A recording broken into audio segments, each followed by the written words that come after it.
but mankind won't be destroyed. The fact that you and I are working here today is evidence of that.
Hello?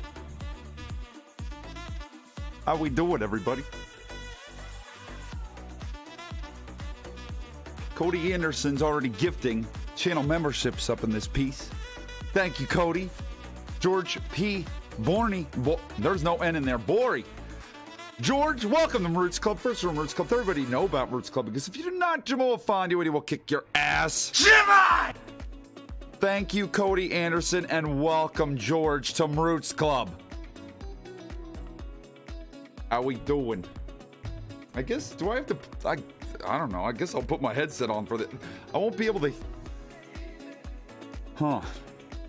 do I put my headset on for this? That's a good question. I'm gonna rock it because I'm not gonna be able to hear anything through it, but I'm gonna put it on because that's what I'm used to, and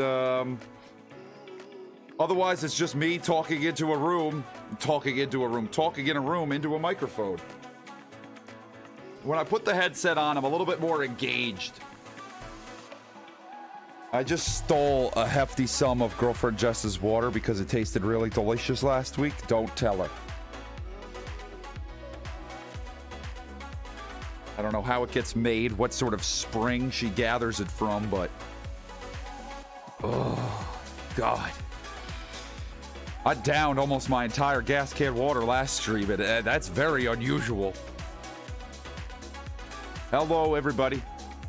Merry day after Christmas. God, December 26th, that's a sad day. December 26th really got ripped off. I don't know, am I supposed to be somewhat nervous here for this being the first episode of literally a stream I concocted in my head last night?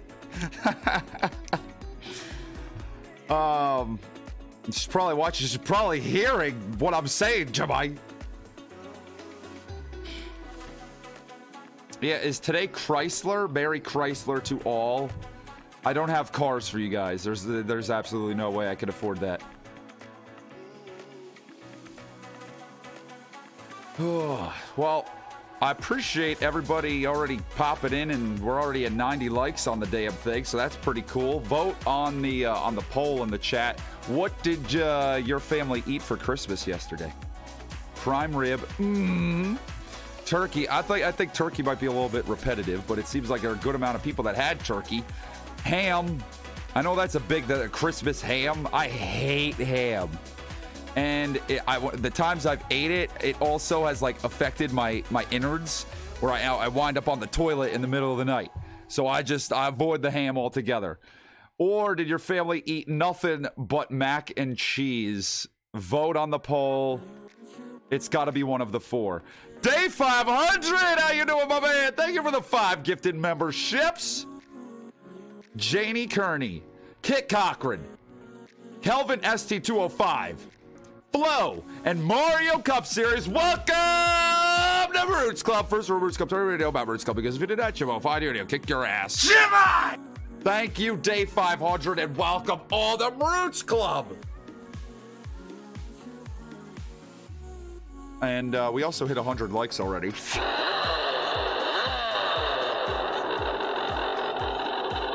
Thank y'all for 100 likes to the stream. 200 likes, 2 blows of the veil call. You know how it works. I guess I'll just pop in here with y'all.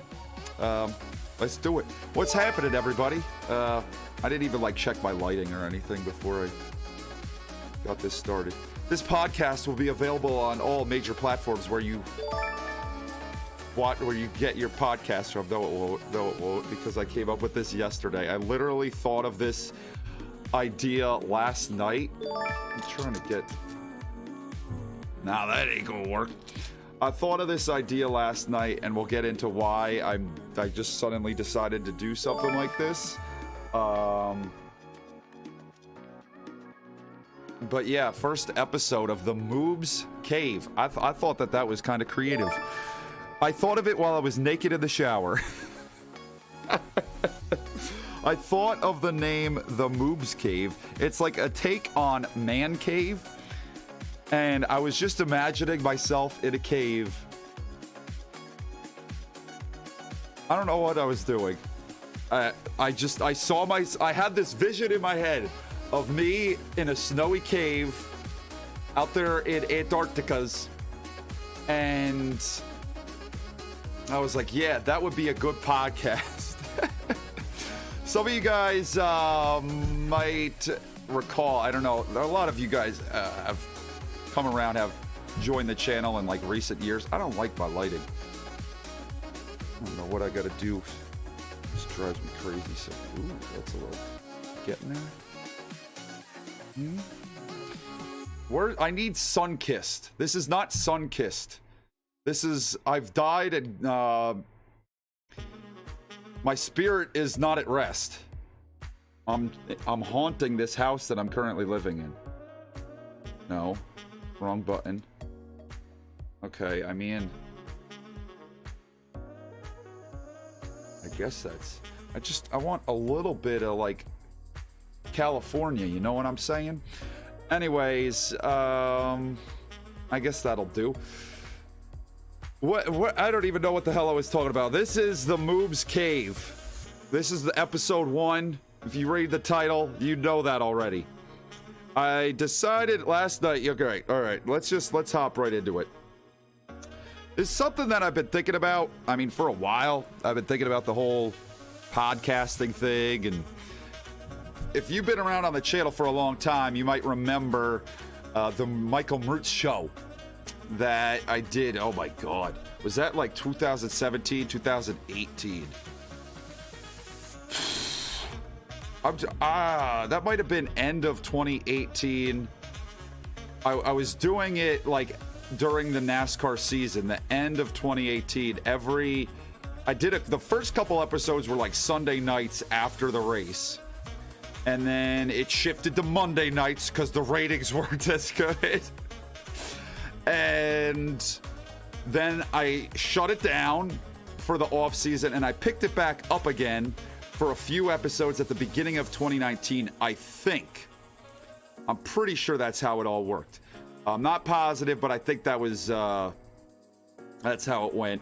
And then I just stopped doing it because I kind of morphed together my gaming streams on Monday with the Michael Mrucz show. The Michael Mrucz show was like an hour-long stream. It wasn't very long at all. It was just an hour. I was just, talking about mainly just NASCAR stuff, other whatever went on throughout the weekend, and that was pretty much it. Decided to mix that with the gaming streams that I was doing Monday nights, and that was the demise. That was the end of the Michael Mrucz show. So I've always had in the back of my head, Bumblebee dropping 948. Thank you. Boy! I see. Oh, I didn't finish. I see I raised the bitch! That's unfortunate, Bumblebee, that you feel that way. Jabbai said if the podcast bombs, he's cutting ties with the family. Also, I do remember the MOOBS show a little. Jabbai! BOYYYYYYYYYY. I see I raised AB asterisk A. I see I raised the bitch! If the podcast bombs, he's cutting ties with the family. Also, I do remember the MOOBS show a little. Poppy is going to be the absolute worst sidekick, side host that a podcast, a show has ever seen. Thank you, Bumblebee, for the 948. Jimmy!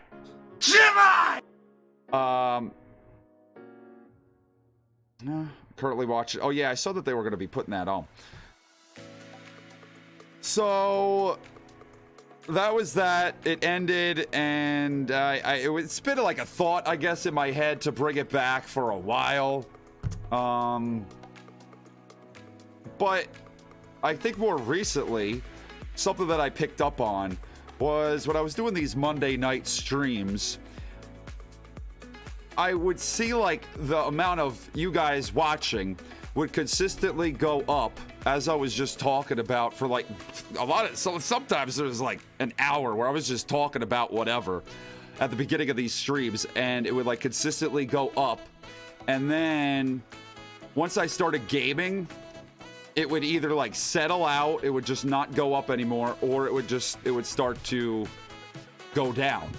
So I was like, that's interesting. Maybe they kind of like when I just go off and start talking about this, that, and the other thing. And I was like, okay, maybe that could be an idea. And before I get too far into this, let me say hello to everybody that's here, because we're not going to be going into any gaming. At least, I don't think so. Not right now, unless I decide to suddenly pull something out. Not like that later on in the show. But that's not really the plan here tonight, to be gaming on stuff. So let me say hello before I go any further. Gerald Roderick, Epileptic Bumblebee, AE86 Fayed, hello. Golf Kid, Dalton D, hello. Lil Savage NASCAR, Al Janks, Lucio, Jack Lundgren. Hello to Sweden! From Sweden, the only NASCAR fan in Sweden. Holy shit. Hello, Jack. Hello from New Jersey. Super NASCAR Rocks, Jesus, Evan Thomas, JCT Racing, Diecast Racing, Nugget, Tanner, Wyatt Miller, Tyler Hoover, Orlando Lion Fan Club, Jonathan Zorline, Landon Moody, hello. Lou Stool, aloha. Sean Duffy, Will Robertson, Scott the Oreo, Jace, Mr. NASCAR, Magma Dudes, Kevin Bynum, hello.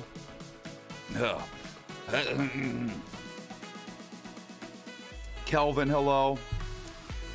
Dale Perez, Lane McConnell, Fresh Pie, Cody DeBoard, Caleb Lanou, I always screw it up, but I hope I got it right that time. Carlos Billings, tag, Austin Thomas, Buddha in glasses, Dead Panda, William Cantrell, Trent, that train guy, Javice Grudge at Alternative Obscurities, George P. Bory, Jake Owens, Mario Cup. You're in a blizzard? Mario, I hope you have a shovel. James Cole, Dayton Harris, hello. I'm just gonna bring the music down low. We just have it subtly in the background. It's not the primary focus here tonight. Light, Buzzier, Christian, Gold Leaf, Landon Moody, Not Surix, Nicholas Thomas, the captain. Hello. Hello, hello, hello, everybody. All right, so why did I finally then decide to, do this tonight? Nazib, hello. You might have seen a community post that I threw out there last night. Last night, and I mean, to be honest with you, like the last month, 2 months, 3 months, has been, Oklahoma Hellcat, hello, has been Toyota Super, hello, Taco Box, hello, and thank you for the 2. No, Taco, it does not need ignition. Matt Davis, Danetta Thomas, hello, Lazmate, hello. Poppy. You know what this stream needs? Ignition. Garrett and the Lego Star Wars collection, hello. The last few months have been anything but peaceful and stress-free. They've been pretty hellish, to be totally honest with you. It's just, things have not been going very well for a while. And I think a lot has to do with this top secret project that I haven't been disclosing anything to you guys about. I really want to keep it a secret until it's time. You know, it's time to actually share what has been going on. So, JR Winner, hello. Jeremy Isley, welcome to Mroots Club. First from Mroots Club. Tell everybody you know about Mroots Club, because if you did not Jabofy, do it, he'd kick your ass. Jimmy! Thank you, Jeremy. Raiku, hello. Oh, man. I just ate a bunch of pizza. Not a bunch, 2 slices. Garlic knot. I might have the burps for a while. It's better than the farts. It has not gone very well. Things just have not been... I've been stressed. Stressed isn't even a good enough word. And if you read that post, Samuel Gonzalez, hello, that I put on the community tab last night, then you probably will... You probably picked up on that. You just by reading a little bit. I think those are the words of a stressed person. Jake Ballou, Cody Anderson, Gerang Gurang, hello. Sorry if I messed up your name. Robert Hanlon, hello. Merry Christmas to everybody also, by the way, because I know a lot of you guys said Merry Christmas to me and wrote comments and stuff, and I just haven't been responding, and that's all part of what I'm talking about. And I appreciate all of you guys. So happy Merry Christmas to all of you. Yeah, it's been a lot, and I found myself not really feeling like typical me. For one instance, I don't even remember the last time I did comments. For all these years now, responding to all the comments on all the videos. I mean, I know if the channel were to grow big enough that at some point it would be something that I would have to let go of, that I just would not be able to keep up with it. And I mean, it was already kind of to that point, but I still was trying to make the effort to continue to respond. And, you know, I include a lot of your comments in the videos with the intros and stuff like that. So it's still something that I'm going to do, but that was just like one of those things that was a part of my routine that just isn't a part of it right now. It just stopped being a part of it. And I found myself, because of what's going on, that I will talk, I promise you, hopefully in like a month or so, I'll finally be able to share with you guys all that's been going on. But Oh, by the way, I got another thing to show you. I made this up. I don't know what this snowman. Apparently, when you guys like super chat, and I don't know, something happens with him. I'm not 100% positive. What is this? Oh, it's not close enough. Ugh. Come on. Come on. We'll get it. I don't think the green screen's big enough. I'll just drop this down then a little bit. First time I'm doing this, so don't be giving me crap. Let me just make myself a little bit bigger. I'm in my cave. I'm in my MOOBS cave. I don't know what's going to happen with this snowman if someone super chats. Well, I guess we'll find out. Maybe he'll start melting. So, yeah, I hope to be able to share with you guys some more soon. I know I've just been talking about it for a while, and it's going to be nice to actually get it like out and not have it be this secret anymore. I just, it's not all the way there yet, so I don't feel like it's something that I could talk about. But anyway, putting that to the side, that's been a big strain on me mentally, and you've got that, but at the same time, you have to continue to make content. Day 500. Uh-oh. What's going to happen to the snowman? Thank you for the $48 super chat, man. I appreciate it. Thank you, Day 500. What's going to happen? Anything? Something better happen. I'm going to be disappointed if nothing happens to the snowman. I hope he starts to melt or something. Dance, snowman, dance. Thank you very, very much, Day 500, for the 48. Come on. Maybe once it pops up on the... Maybe once we get the alert or something? Oh, Justin, now dropping 7. Are you going to try to be the next Mr. Beast? I mean, that's the goal, but... I don't think anyone's, like, ever going to get there. Thank you, Justin. All right, here we go. Well, let's try it. That's new. Oh, why are they dropping shit on... Okay. Oh, Justin only got one snowball!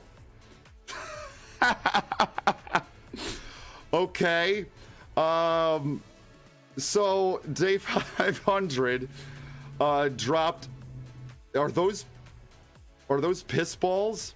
Is that the yellow snow? I'm trying to taste it. Yeah, that's piss, all right. So Day 500 dropped some piss balls on the snowman, and the snowman caught 3 of them. And then Justin came along with, I think that snowball like has rocks in it or something. It's a little bit gray. So that's making me think that he wanted to like clean out McDouche like I did last week. And he dropped 3, but only 1 got caught by the snowman. Let's see. I gotta make it bigger. I want this to be bigger. It deserves to be. We're gonna plop them right there. And put, yeah, like that. Okay. Okay. So now we got that up on the screen. Anyways, that was funny. Thank God for 150 likes on the stream. Wow, that's pretty damn good. So I keep like getting off sidetracked. Thank you, Cody, for the 1 gifted membership. I don't know if that'll drop something, but I appreciate it, man. Dale Perez, welcome to Mroots Club. First from Mroots Club. Tell everybody to know about Mroots Club, because if you do not, you'll find here to kick your ass. Jimmy! Thank you, Cody, and welcome Dale Perez to Mroots Club.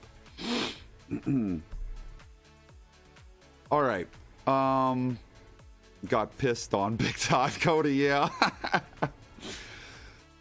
So I think because of what's been happening, I found myself not really feeling like me anymore, not doing the comments, not doing something that I'm so used to doing. I feel like I have been distant when it comes to responding, just like talking to people in my own personal life.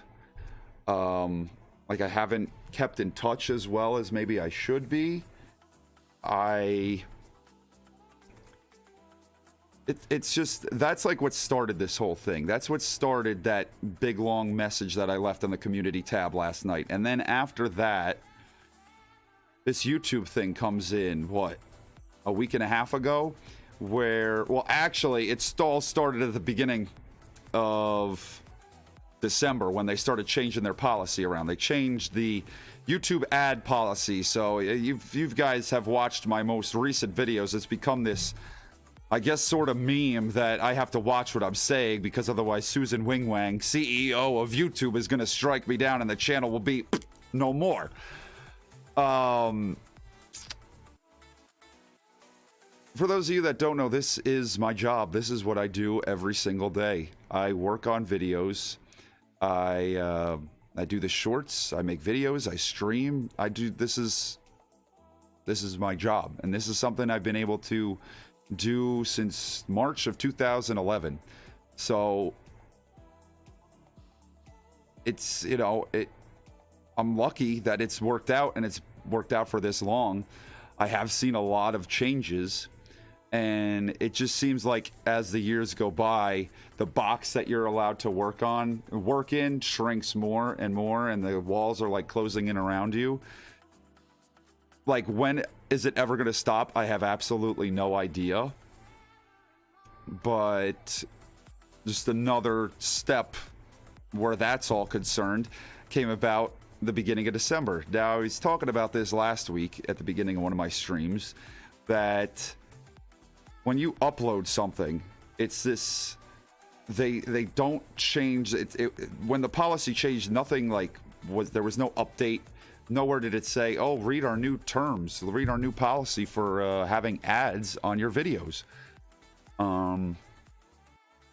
As far as I can tell, all that they did, there's this channel called Creator Insider. They posted a video there saying that the policy had changed. Not every creator on the platform goes and even subscribes, watches that channel, because it's like an official YouTube channel, but it's not.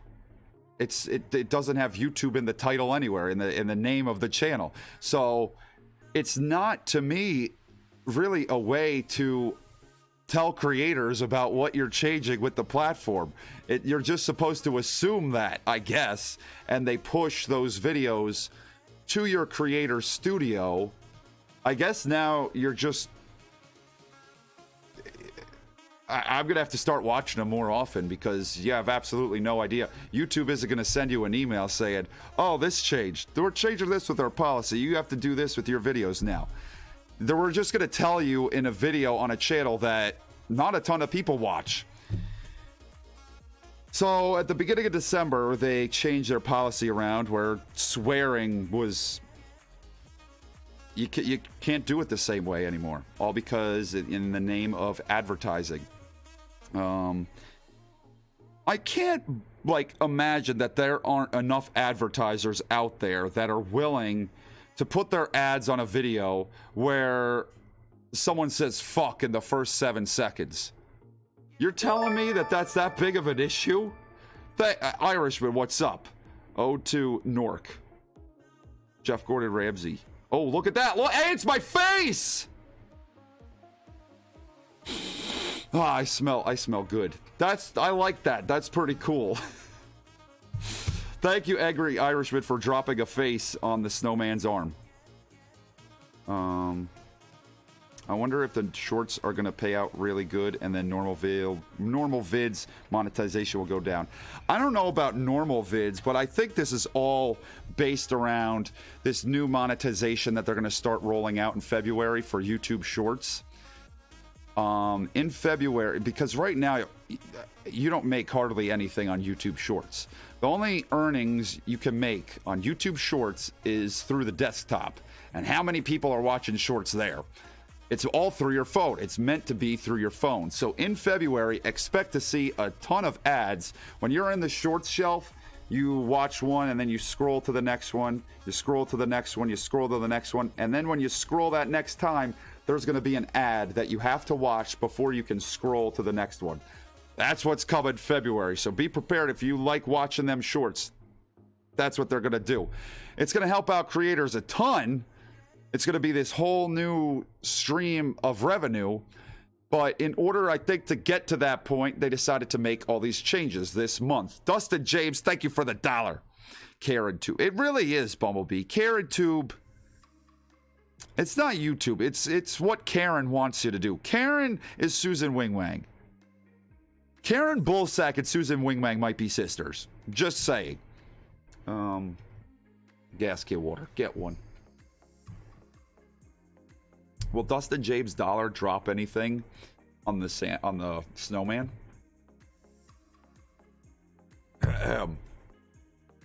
More and more childish. Yeah, George. They have YouTube Kids, but they treat this like it's YouTube Kids. Sounds like what Instagram does with their story. Yeah, it's pretty much, it's the same thing. You know, YouTube is going to find any way imaginable to monetize any way imaginable.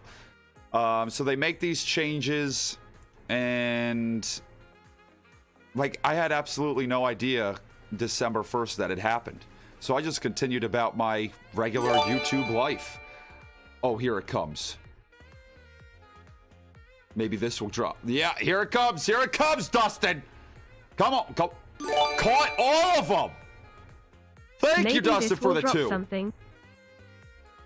I see this over here. Do I have to crop? I might have to crop a little bit because I cannot drag it any bit closer. I want to be a part of the Snowman. You're on its head. You made it, what if? Let me just crop it, because that drives me crazy. So I had no way of knowing, and I continued about my YouTube life, and then a week and a half ago, they clipped my first video. They turned the ads off on it, and I was like, what the hell is this? This shouldn't be. There's nothing wrong with this. And then I started reading the new policy, and I was like, okay, yeah, this is a problem now. And thus began my... Well, I guess I've been trying to teach myself how to do this better. It's been very hard for me. There have been moments where I want to just scream out an expletive at the top of my lungs as I'm recording, but I just really can't. I don't want to say that, because I can. I can do that. I just have caught myself at moments, like, instead of saying fuck every other sentence, I gotta say it every, like, 5 sentences. Once every 5. I got $50 for Christmas, so I bought me 2 $25 Google Play gift cards. Lol. Oh, that's what I used to join in Mroots Club. Was that NASCAR Mario that just fell off? I think you might have, or it was, I don't know if that was What Ifs. I don't know. Jeremy, thank you for the 5. So that's how you got into Mroots. Well, that's nice of you. Thank you for doing that, Jeremy. Thank you for the 5. Phoenix 2007, welcome back to Mroots Club. First, Mroots Club. Tell everybody know about Mroots Club, because if you did not, Jimbo find you and kick your ass. Jimmy! Thank you, Phoenix, and welcome back to Mroots Club. I don't like how it, like, cuts off at the top. Oh, there goes the head. Hang on, hang on. let me make it a little bit smaller.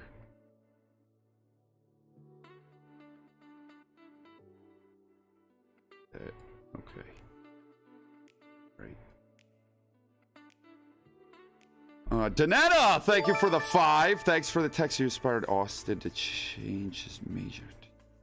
Game development. We love you so much, Michael Love.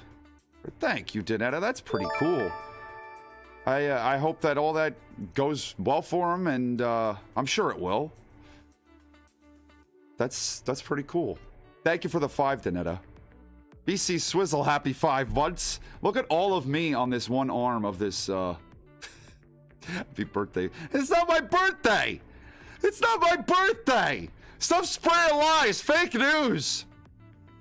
Rather sponsor someone who is genuine than someone who's fake. They're showing who they are by showing only their PG side. Yeah, Day 500, I kind of feel like I would think the same way. But apparently that's just not the case on YouTube. I don't want it to seem like I'm putting up some sort of front and like forcing PG now in the videos that I've been recording, but I like have been just trying to make a joke out of Thanks for it. the text. You inspired Austin to change his major to simultanean and game development. That's We pretty love cool. you so much, Michael. La Familia forever.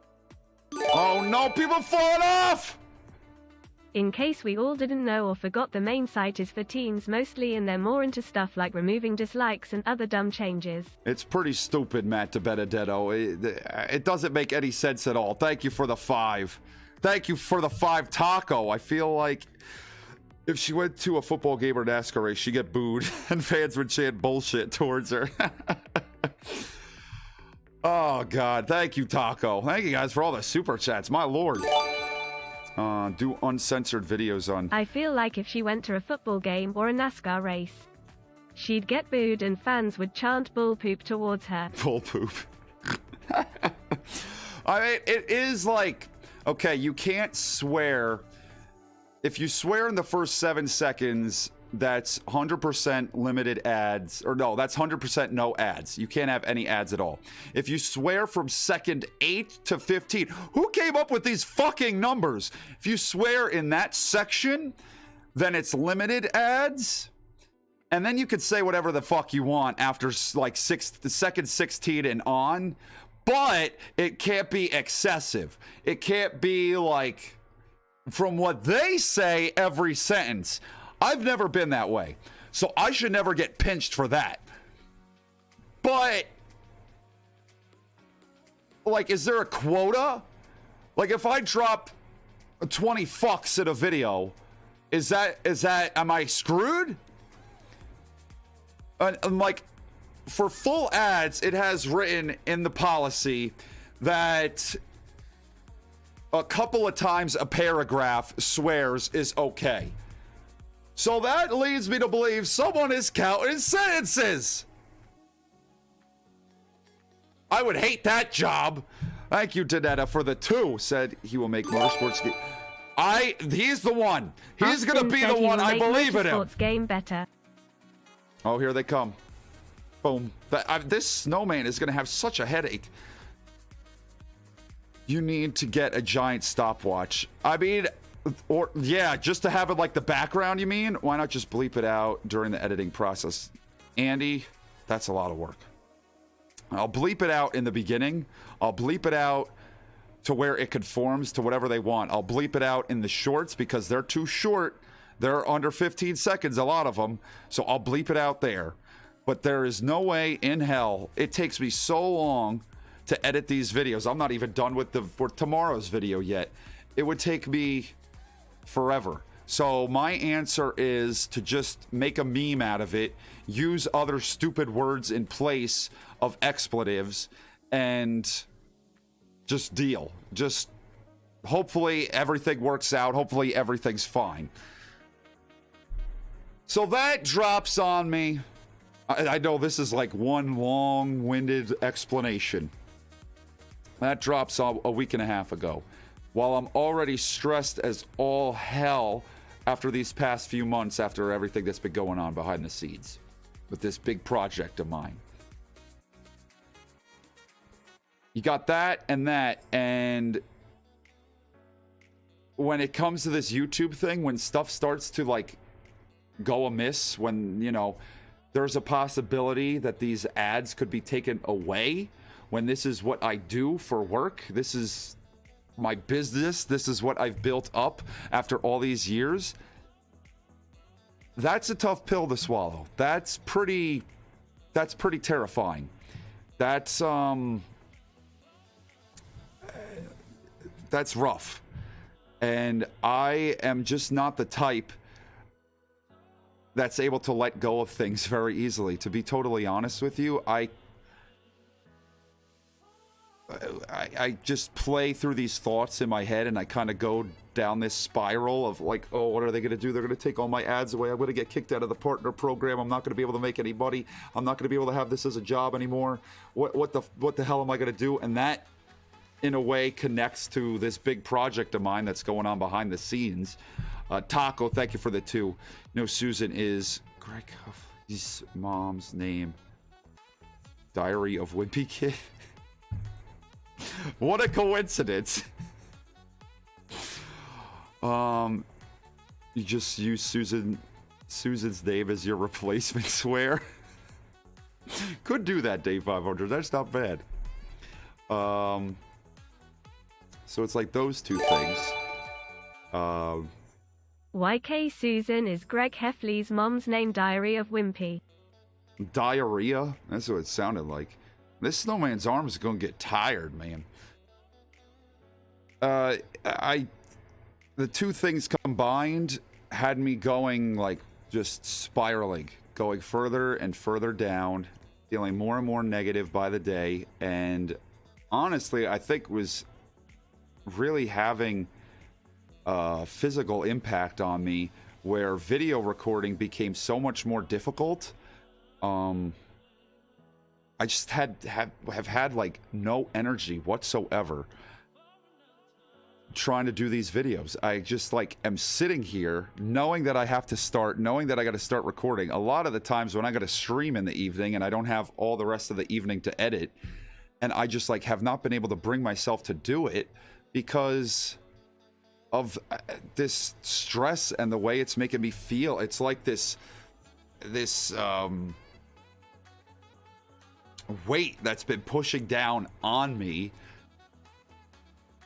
And I'm like, okay, one more day, just make it one more day. And like trying to look far out and where this is all going to wind up and how everything is going to work out. Everything's going to be okay. Once this project is over, then I can focus on getting this all sorted out, getting this YouTube thing right, and getting it in the direction that I want it to be going in. Jeremy Isley upgraded to level 2. Thank you, Jeremy. But it just feels like there's been so many different things being thrown out there at the same time. And I've never been this stressed in my life. Evan, thank you for the 2. I appreciate it, Evan. I seriously have never been so fucking stressed.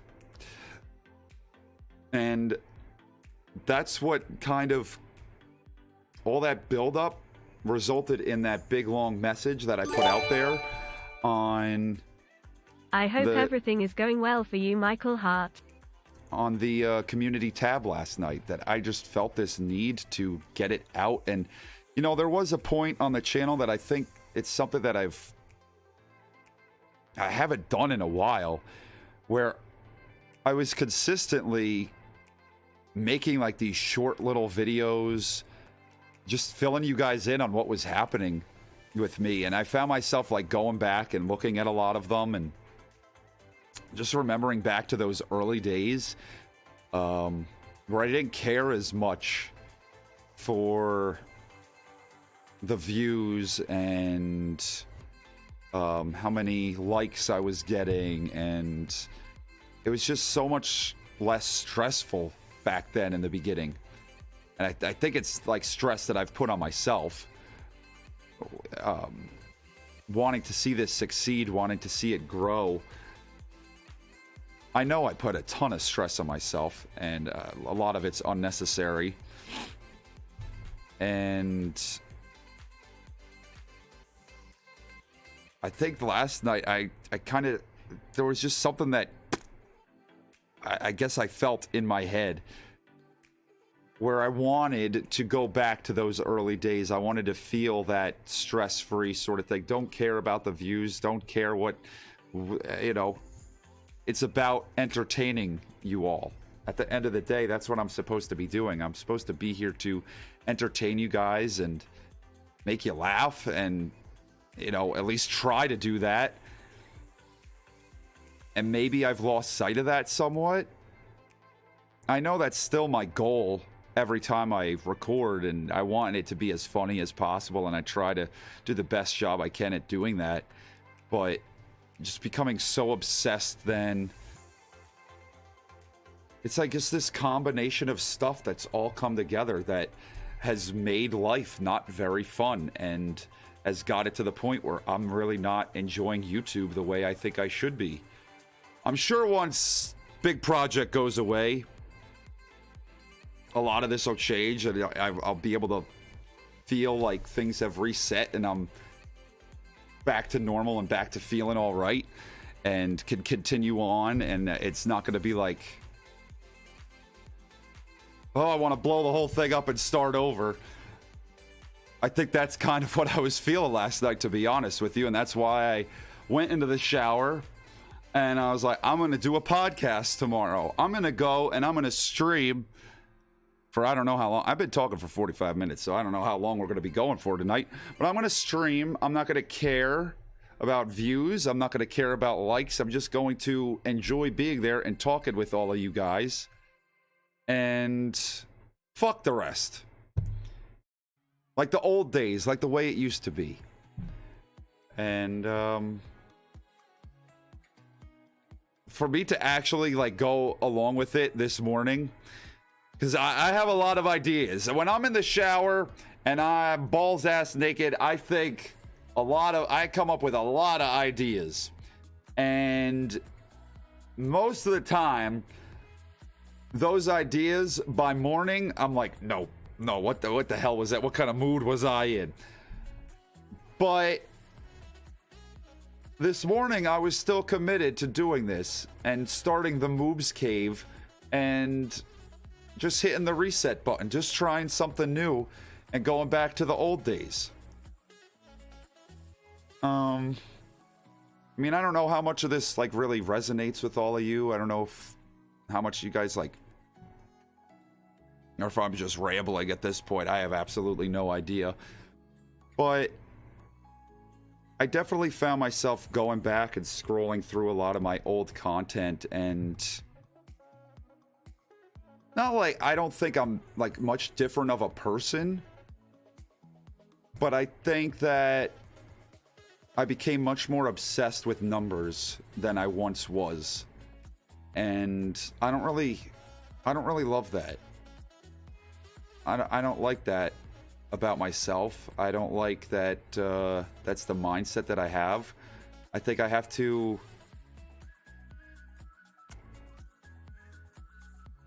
I just have to think what's the most entertaining thing I can do right now and do it. What's the most entertaining short I can make, most entertaining video, and just do that. And I mean, I could do that. I can edit it, you know, really well. I can attention to detail. That's something that I think I pride myself on. I can write up a script, you know, I could do all these things, but then once it's out there, just move on. And whatever happens, happens. That's something that I think I really want to find within myself when it comes to YouTube, especially with these changes that are going on. Just somehow distance myself instead of obsessing so much. Now I'm saying that right now when things aren't going all that right. But then when things, you know, are picking back up again, I'm just going to be like in my phone, just like, yes, it's all fucking working. It's working. Just the plan. It's perfect. Left you a long message on the community post. When you get some free time, hope you read it. Just a bit of encouragement. We love you, bro, heart. Thank you, Cabo. I will read it. I got to get back to that. I got to get back to reading my comments. You guys are so incredibly good to me and nice to me, and with the things you write, I will read it. Thank you, Cabba, for the 5. And Paulie Walnuts, welcome back to Mroots Club. First of Mroots Club, everybody know about Mroots Club, because if you did not, Jabo, if I do, to kick your ass. Jimmy! Thank you, Paulie Walnuts, and welcome back to Mroots Club. By the way, all my channel members, look there, the unicorn shitting on that cloud is back with its rainbow farts. All my Mroots Club members, thank you all very, very much for being members. Love you guys. Jimmo hasn't had to kick any ass. Appreciate you all being members. Thank you for telling everybody about Mroots Club. I don't even have a button that brings me back to. Oh no, did I? Okay. Oh God. Oh God! I didn't know leaving wiped it clean. Damn! Sorry, everybody.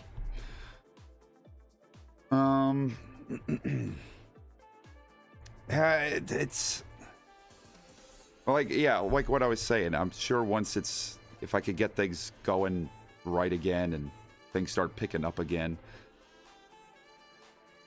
I will, Jonathan, welcome to Mroots Club. First Mroots Club, tell everybody know about Mroots Club, because if you do not, Jimbo, if I do to kick your ass. Jimmy! Thank you, and welcome, Jonathan, to Mroots Club. I know when everything's going well, I just love looking at it. I love looking at my phone, and I love seeing, all right, it's working. Everything I'm doing, it's paying off, baby. But I think even in those times, I have got to find a way to take a step back. And I think it's just finally dawned on me in some kind of way. Maybe last night, maybe with doing this stream. I guess we'll see where that goes. Try to take more of a stress-free approach to this whole thing. I'm sure that'll put out some better videos. I think I'd be a hell of a lot more entertaining if I didn't have all this in my head all the time. Tommy XX, let's fill it back up. Here they come. No! It's okay. When we get enough people, we can do a hostile takeover of YouTube. You know what? That wouldn't be the worst idea. I think we could actually make it a pretty cool place.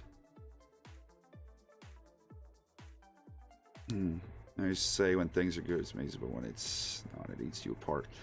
Yeah, and I think that's combination with what I've been working on, then, which I can't even, like, there's so many different moving parts to this project. I've never been in a more stressful situation. Then dump on that, not really being happy on YouTube and making the videos and stressing over views and how many people I could get, and it like going down because it's the off season. I know I do a lot of NASCAR content and it's the off season, and people, it's just not a topic that everyone is super interested in right now. So I stress myself out about that. And then this YouTube thing with the policy change, and I have made my life pretty damn miserable. I have just sucked the joy out of it. And I can't continue on that way. I've got to figure something better out, something else that works. And I know that in the beginning, when I was doing this channel, when I didn't care about views, it was just a hell of a lot more fun. And I was just having more fun all the time. So, you know, hopefully I can do that. Hopefully this is like some sort of turning point. Maybe doing this stream tonight and not caring and just going for it and seeing what happens. Hopefully hopefully it's all for the better. I am very interested. I swear to God, so I've had like 15 videos that have been clipped for this limited ads thing, or no ads, whatever the hell it is, over the last 90 days. Now I know there are more, and I'm waiting for more to come in, more of them to get, you know, whatever done to them. I think that there is something that has been changed with the channel in the way that they are promoting and putting out my stuff. The shorts, it's quite remarkable the amount of, like, when I posted them, when it was like the good ones, when it, the good ones, how could I say some are better than others? All right, the ones that I post during the week where I'm like talking, it's, you know, I'm acting out as drivers or whatever, those, since I started doing them, all of them, I mean, like within an hour had 1,000, 2,000 views, whatever. Since this limited ads thing, it's like 500 views for the first hour. in the last week and a half, none of them snowball. No, Snowman, I don't mean any offense by that. None of them do. And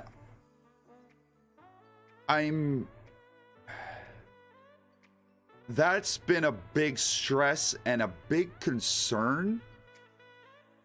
Like, will that come back? Is it just a downtime? Is it just a coincidence that I got limited ads and that's when these shorts stopped getting that momentum?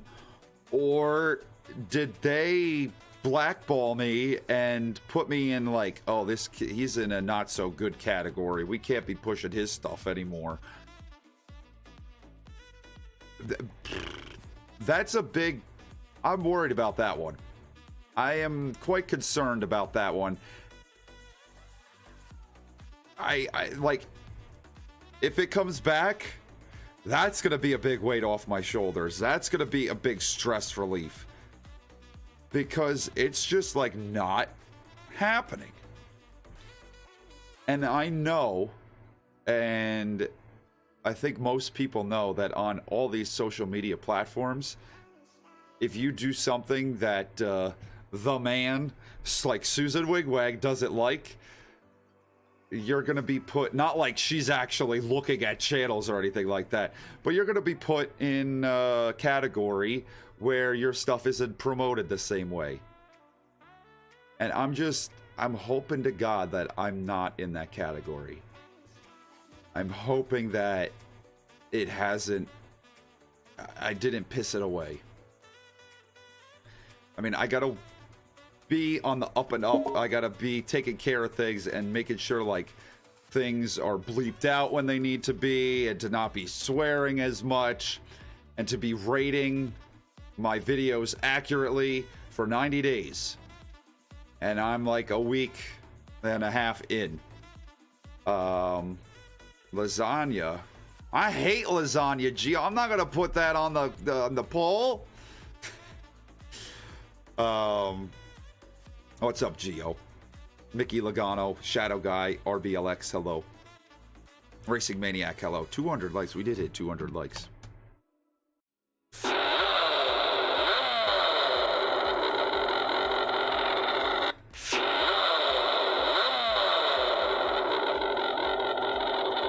Thank you guys for 200 likes, and thank you, Taco, for the 2.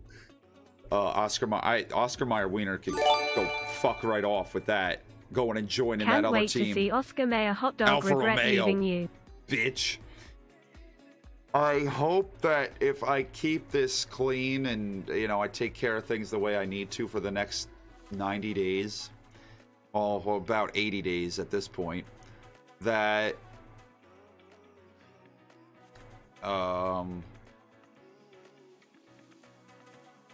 we could go back to normal, and that, you know, I will have learned my lesson, and that everything is okay in the eyes of YouTube.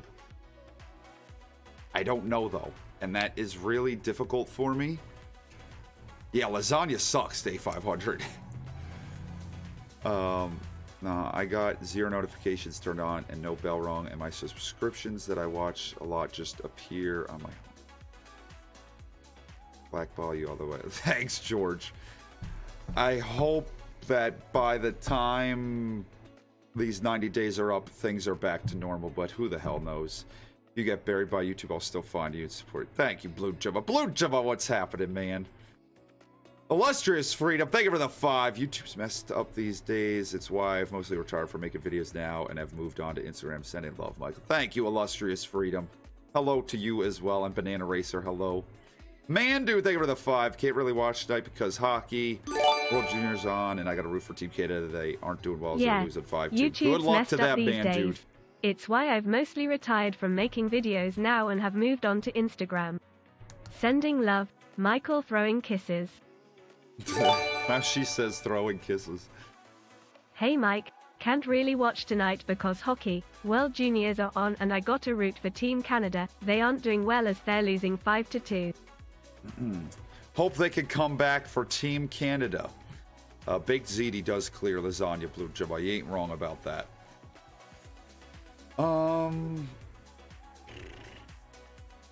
So that's kind of a little bit, I think, of what, you know, the backstory of what I posted last night. I just kind of wanted to explain that whole thing and where that was all coming from. I think it just like got me into this way of thinking that I don't think I've had probably some years on the channel. And it's making me think going into the new year that I ought to bring back, you know, maybe some different games, not be as concerned about the views all the time. Hopefully, you know, build things back up to where they were once the ad thing gets sorted out, and, you know, everything can kind of balance itself out. And I not every day has to be a knockout punch. Not every single day has to be the best, the highest, most viewed. I'm here to entertain you all and make you laugh, and that's what I want to do, and that's what I want to commit myself to. So I don't think that I could even like really fuck the YouTubes. I don't want to talk about it anymore. We got NASCAR in 6 weeks, you know. 6 weeks from yesterday. That's what the hell do they think of the Busch Clash over there at the Coliseum? Now we got 27 drivers that are... Why am I blurry? Hello? Hello? There we go.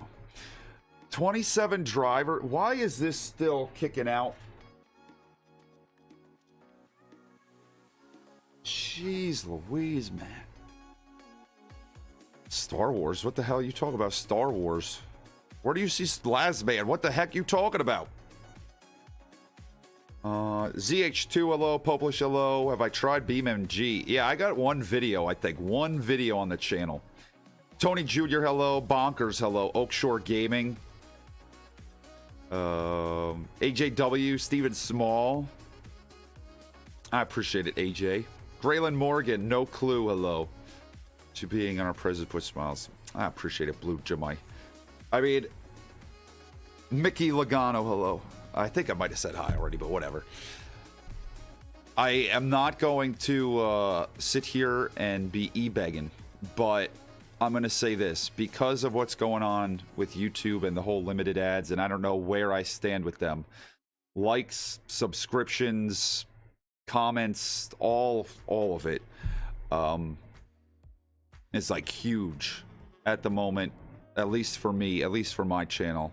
So I greatly appreciate all the likes we've gotten on this stream already. I really didn't expect that many for this stream, and so many of you guys watching. I thank you very, very much for that. Thank you for all the engagement.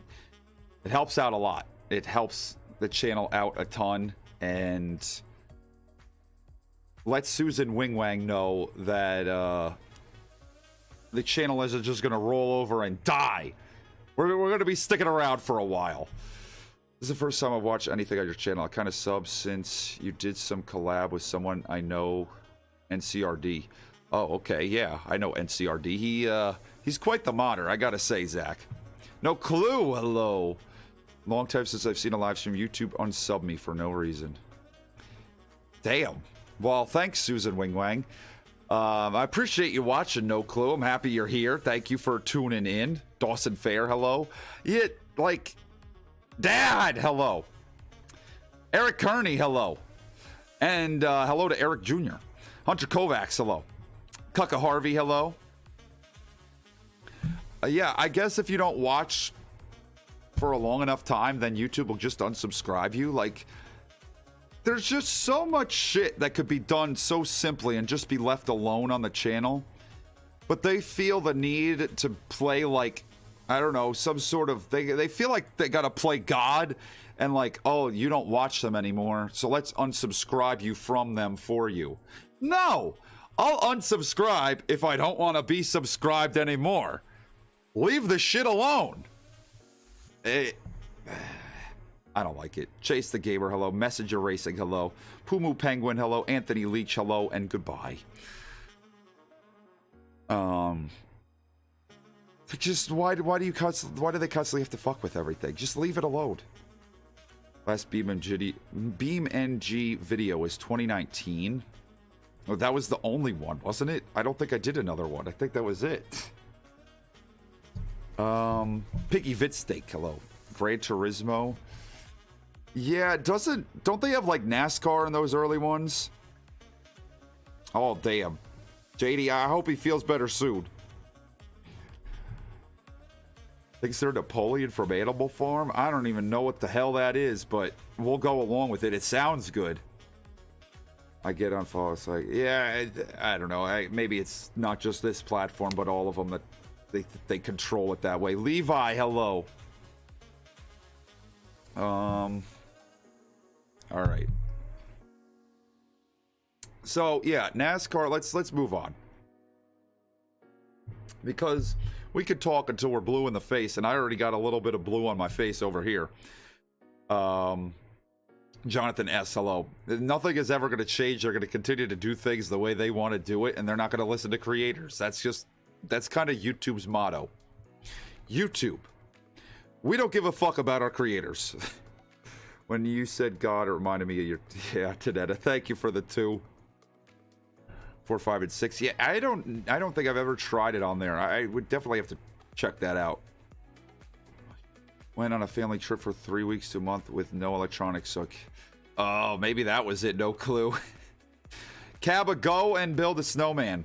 Kevin Barb, loud chat. Hello. I don't know. What is this? Ebola, hello. NASCAR Rumble. Yeah, I mean, I think I'm going to try to bring back a lot of different stuff.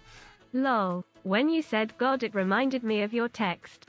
I think I would like to try to get back to a lot of different games in the new year. Oscar Mayer Wiener. I don't even want to fucking hear it. I know that's Dan Mitsubishi Lawson. So in 6 weeks, month and a half, we'll have NASCAR back, but in a month we'll have race cars back because the 24 hours of Daytona will be racing. How many of you guys? I'm interested. How many of you in the chat right now? How many of you watch IMSA? How many of you are going to be watching the 24 hours of Daytona? Like, is there a fair amount of you? I never miss it. I watch it every single year. It's honestly one of my favorite races of the whole year. I mean, probably because I'm starved for some racing and I just want some competition again. But I don't know. I have these memories of just shit that I was doing around the time when the race was on. You could put it on, watch it. You could go outside for a little bit, do something, go out, do whatever. And then you come back, you put it on, watch it some more. You go have dinner, you're watching it. You're laying in bed at night, you're watching it. MOOBS should grow. I do not want that itchy shit on my face, Kevin.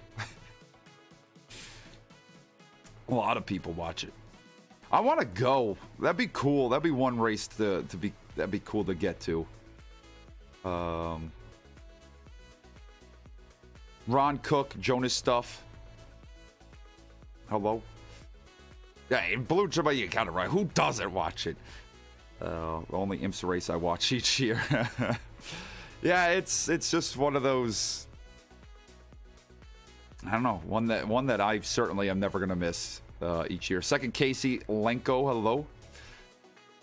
I saw you take a picture with Lenko. I think you got me confused with somebody else. How long I've been watching the 24 hours? Second Casey, I've been watching, I think since 2008.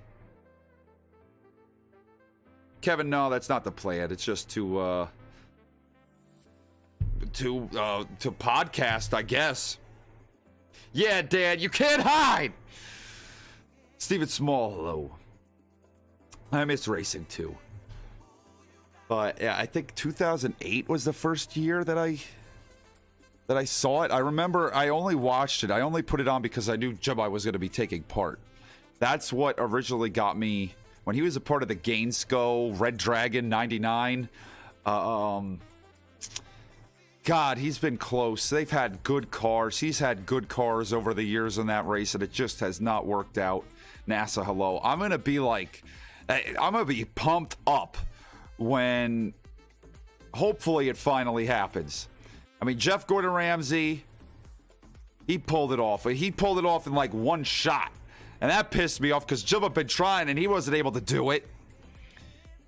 And I don't know. This team that they got, this 48, I guess at times they've been all right, but I feel like most of the time they're not. At least last year, they weren't leading much. They weren't doing anything. The first year was better than last year. Corbin Shackleton, hello. So, Alex Bryson, what is up? Jesus Castillo, hello. Had anyone watched the 24 Hours in full? Brady Gabriel, hello. I have not. I have to wonder what's like my record for what's the most hours I spent watching it? It was probably like in those first few years when I first came upon it, and that was probably when I was most committed. I'm trying to think. That was back when Speed Channel was still around. I don't think they didn't show all 24 hours, did they? I thought that they went off air at like 11 or something like that. And then they went like online. Ultra Ball, hello. Merry Christmas. Ethan Evanson, hello. Irving Boy, hello. I think. But I'm not 100% positive. It's been a long time. David Gann, hello. But we're close, everybody. We're like a month out from some racing. Thank God. It's finally, like, I just want to be within a month. Once I get to the end of December, once we crack January, I start feeling better about things because I know there's some good racing happening in the month of January. Got that 24 hours. Chase the Gamer, thank you for the 5. Hello. Can't wait till NASCAR racing starts. Me too, man. Me fucking too. I'm looking forward to the new season. I mean, we're going to have 27 cars out there for the Busch Clash. Hey, Poppy. Michael. I can't wait until NASCAR racing starts again. Those are like rocks that are being dropped on his head. Kevin, thank you for the 2. This is cool moves. Just cool chilling with us. I'm glad you like it, Kevin. I appreciate it. Someone said something. What channel is that race going to be on this year, Jake? I don't know. USA? I would have to assume. That's all that like I could really come up with. My Heat 500% series? What if the Heat 500% series was supposed to be with the 2022 cool, DLC? Just cool chilling with us. Hash. Hey now. Isn't that like another name for marijuana? Poppy, what you smoking over there? 100% series was supposed to be using the 2022 DLC this offseason. What if? So just chalk that up as another way that Motorsport Games has fucked me over. Cole Weinberg, how the hell are you? Weaverton Jarrell, hello. Merry belated Christmas. Jareeb, hello. Are you planning on continuing the Ty Gibbs parody videos in 2023? NASA. Of course, they'll be around. How could I not? It's just too easy. But yeah, now we're gonna have 27 cars out on that little itty bitty track. I think NASCAR's doing that. They're putting 27 cars in the Busch Clash on the LA Coliseum, little bitty like quarter-mile track, because last year's was such a bore. And if you dump some more cars in there, you pump some more cars in there, Business Ed, hello, then you know there's going to be more wrecking, there's going to be more beating and banging, and something is bound to happen. They got to do that because the short track program for these next-gen cars still sucks. They haven't fixed it yet, and they probably aren't going to fix it, and they got to do whatever they can. I hear they might like have a 60-car field out there at Martinsville, Bristol, Richmond, just to make sure that it's not a snooze. I'm just right. Cole, did you read the fucking title? Where in there does it say gaming? Sure, not having a good NASCAR game hurts your channel too. Imagine if Ignition was okay to do a career. I mean, yeah, I think a lot of us that do NASCAR gaming, I think, you know, so many of us got fucked over. And thank God I've had the Eutechnic saga to keep me sane through all this time without a real game. At least I got something to play. Yeah, fuck the Ignition. I would love to do a series with Ignition, but I feel like what's there? What's there to enjoy? What's there to really make a series with? It's just from track to track, hardly anything changes. You're just like matted the entire time. You never have to lift at a lot of the tracks. Shit's broken as hell. You might just end up underneath the track at some point. It like doesn't offer anything. Like you do one playthrough of the season and then it's like, then now what? Like what the fuck now do we do? Not talking about gaming. I want real life shits. What? Oh, I'm just waiting for. Oh. Cole, I got you. I got you, man. 60, yeah. 60 cars going to be on all the short tracks this year. It's going to happen. They could, Kevin, just fix the short track package, but that would require actual work. What are we doing? Running high TV modded SRX. I forgot about that. That was actually pretty fun. Ignition career mode live streams was how I found the channel. Really? Huh. I know a lot of you guys found me through the Ignition stuff last year. That was a pretty big time on the channel.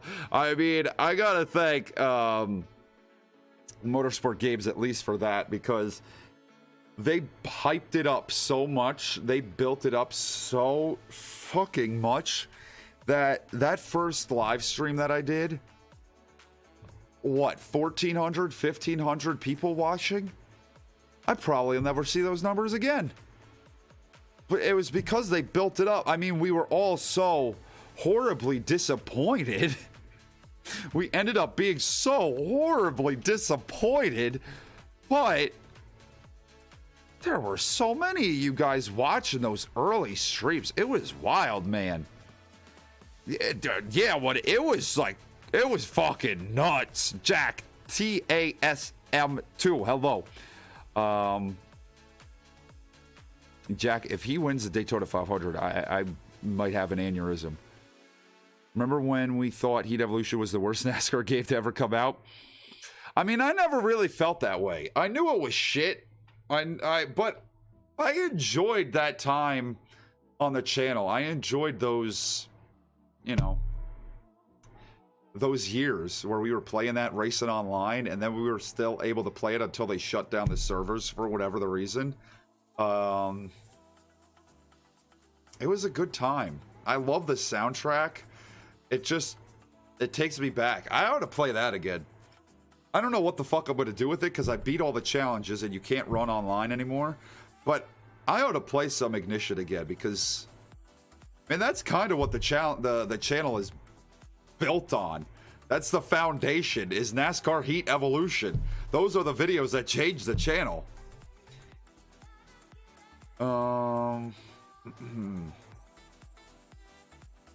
Heat 3 days. Mickey Legato, you've been around for a minute.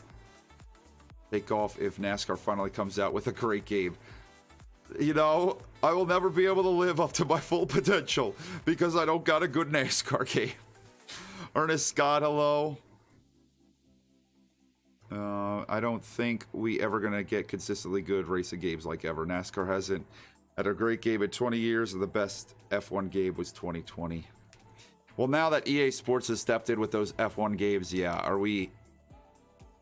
I feel like it's gonna be down. We're headed down, and that's sad.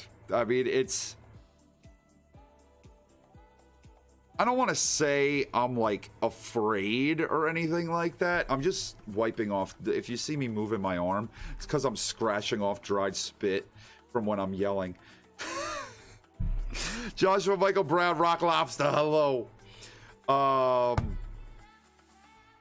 I can't say that I'm really concerned. 250 likes. Thank you guys for the first episode of the MOOBS Cave. I appreciate y'all for liking. Canadian James, hello. I was watching a lot of Go and Ed Sanat since I came here and found this channel. I've stayed loyal. The videos have been amazing. 2011 NASCAR Rivals. Thank you, Canadian James. What the hell was I saying? EA Sports, yeah, I can see. Oh, okay. I don't really find like VCAD, hello, that I'm like afraid, you know, running out of content or anything like that. Like, I think there's enough that I could continue doing, but just with the games that we have. But it would be nice to have something fresh in there to just spice it up a little bit. And I mean, we could always go back to Ignition just to fuck around and deal with that stupidity. What do you think the odds are of motorsport games totally shutting down within the next 6 months? Like, give me a percentage in the chat. I feel like it's got to be high. I mean, what sort of money is keeping them afloat? I saw that they had like some investor with $2 million that was going to bail them out. But then I saw something that like they were backing out, that the 2 million wasn't happening. I thought I saw that over the weekend or maybe last week. And then I also saw that Motorsport Games in this same article, I saw that Motorsport Games and the CEO, Dimitri, that guy, Justin H, hello, that they're both being investigated by the FBI. I don't know if that's true. But for like, you know, the way the company is being managed or something like that. How true any of it is, I don't know. It just feels like a whole lot of rumors. And just people enjoy talking negative shit about that company. It's like a pastime. Just everyone talks shit on Motorsport Games. But I have to wonder how much of it is actually the truth. Because Brian Freitas is an investor. Motorsport Games will be amazed if they keep living on. I mean, maybe he's probably got a lot of money. Keep asking him for more. I have to wonder. I mean, Cole said it. Are we ever going to get like another good racing game? I'll keep playing F122, Formula NASCAR. If I mean, they're going to keep making those games at least. We know that EA Sports, they bought Codemasters to make F1 games, so we'll continue to get those. But if they all turn to shit. Top 5 favorite cup schemes of 2022. Hashtag cult leader. Thank you, Taco. We'll get to that in a second. I am sure the F1 games will continue along, I'm sure. And I probably won't have to stay stuck to F122. If we don't get another NASCAR game, I mean, the Eutechnic Saga, I could figure out ways of, you know, I could figure out something. I also have all the Heat games at my disposal. I got Evolution if I have to go back to that. And I've got that original NASCAR Heat with the 2022 mod in it. So I think we'll be all right. Wait, what am I missing?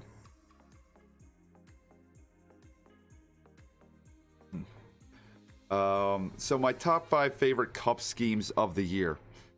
Tristan Funtime, hello. What was your old YouTube name? All right, you guys fill up that chat. What was your top 5 favorite cup schemes of 2022? I gotta like, damn, day 500. Thank you for the 5 gifted memberships.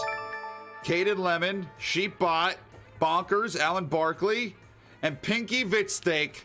Welcome to Mroots Club. First, the Mroots Club. Tell me what you did about Mroots Club, because if you did not, you're about 5 to kick your ass. Jimmy! Thank you, day 500, and welcome all the Mroots Club.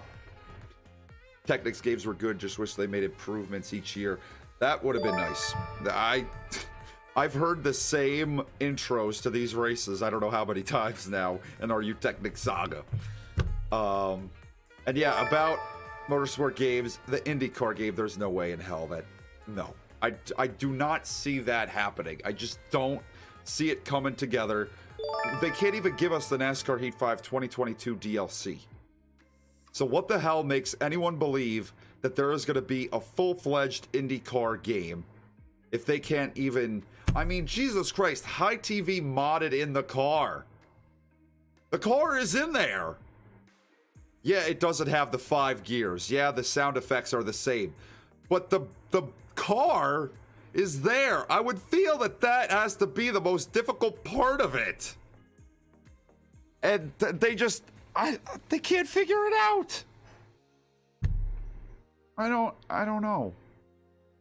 I don't think it's going to happen. I just don't. And because of that, I don't have any belief that an IndyCar game will ever be thrusted upon us. All right, so top 5 favorite cup schemes of 2022. Shit. I know a lot of you guys pay heavy attention to paid schemes, but after the race weekend is over, I kind of forget about them. I kind of stopped thinking about them. I would say one is Free Willy's 24 throwback. When that car was going around Darlington, I felt like I was watching a race from when I first started watching 15 years ago, and that was awesome. I loved that. So really, really cool, that 24 throwback this year. I almost feel like I want to. Hope Southern Cowboy, hello. Gonna sound biased with that Denny Hamster Coca-Cola car. Rick Yawn, hello. War of the Outlaw Sprint. I should play that more. I really should. That's a good game. I'm gonna go in here and I'm gonna look at some of these schemes because I can't remember them all. Honest to God, I stopped thinking about them.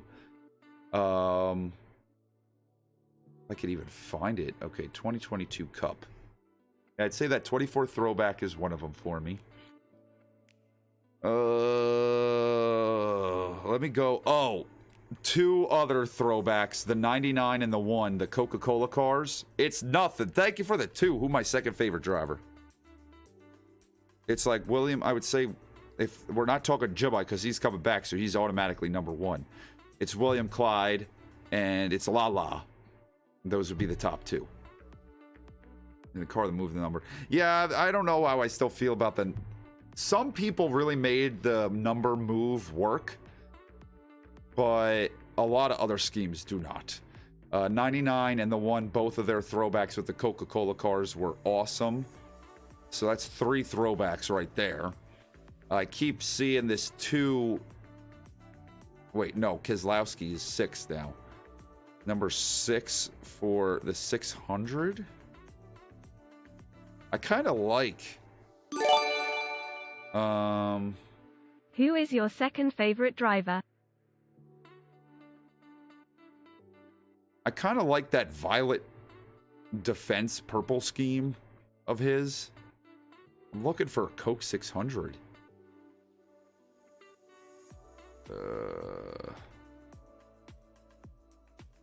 Getting there. I'm almost there. Oh, that is a good looking car. See, but that, it didn't...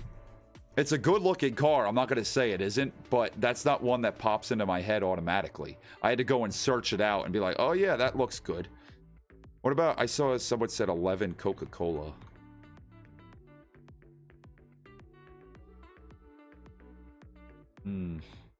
Ooh, that is a nice looking car. Damn.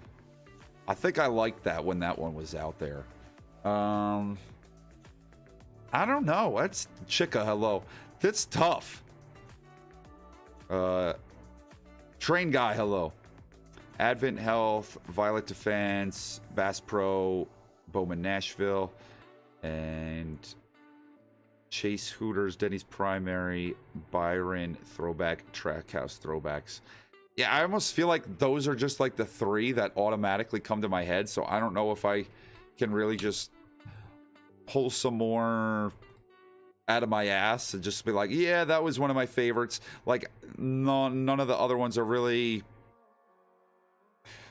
Maybe the Yahoo. I just saw Yahoo. Yeah, I like that Yahoo car. Taco Bell's Yahoo car, that was a hell of a look. You don't see many purple race cars. I like that one. All right, that's in my top 5. I'll put that one in there. And...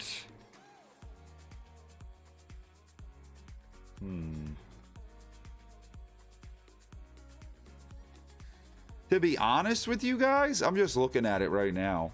I don't know if this, like... Oh, man, I like it. I'm looking right now. Oh, Tide car. I think the 43 looked pretty banging this year. I really like the Focus Factor car. I don't know, what do you guys think? And his Tide car also looked very good. Sonny D 47, also not bad. All right, now we're coming up with too many. I don't know how I'm going to be able to narrow this down to 5. Sebastian Zavala, hello. 43 car. I really like Focus Factor car. He had a very nice Tide car. 47. Sonny D, always a good look. 20 car, Taco Bell. Yahoo. Trackhouse, both the throwbacks. Coca-Cola. Denny Hamster, Coca-Cola. And Free Willy 24. Penguin named Jake, hello. Perfect stream to sit down and play Rivals while listening to this. I'm happy to help. I don't really know what I'm helping with. Anyway, Noah's 62 Wendy. Also, they had solid looking car. Yeah, I see that. NATO Ronan, hello. What was everyone's favorite race of the year? What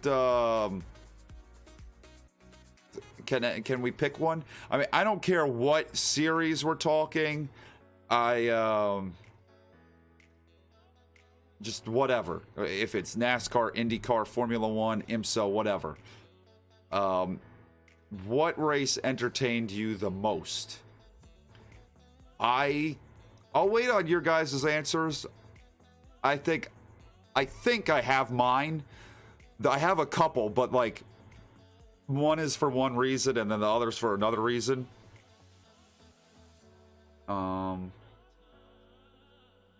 Michigan Cup Coke 600. I've seen 3 for Coke 600, 4 for Coke 600.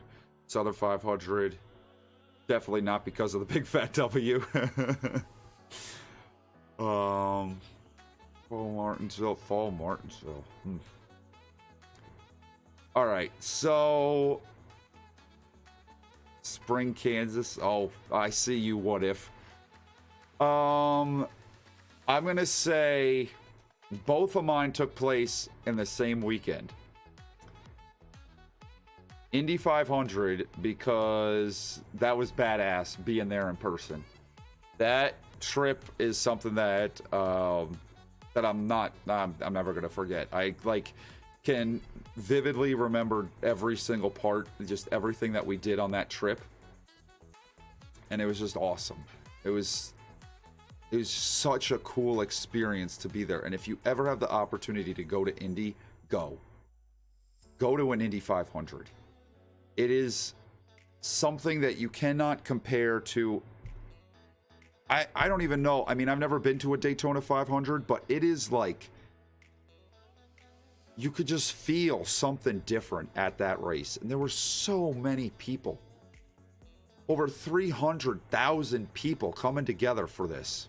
It was just like such a party. Like, I've been to so many NASCAR races. I have never felt like I was in more of a party than what I was. Like, they got multiple DJs. It was just like the music was bumping. People were having an awesome time. It was a hell of an experience, and I love that. I love the Indy 500. I love the trip. I mean, it was a long fucking car ride. I had 12 hours, baby, to get there. But, oh, man, it was a hell of a time. And so we did that. We got out of there. It took a while. With 300,000 people trying to leave a track all at once, that's difficult. So give yourself a lot of time to get the hell out of there. We finally got back to the hotel, and Coke 600 time, baby. That was the best race. I mean, I went and saw New Hampshire in person. New Hampshire had nothing on that Coke 600. That Coke 600 was so damn delicious. That was so... Oh, it had everything. I mean, it sucks that Hamster had to win it. If literally anybody else would have won the damn thing, I wouldn't be like raising this as you know, as like an asterisk for it. Why did he have to win? Why did he have to spoil that for us? That was just so damn good.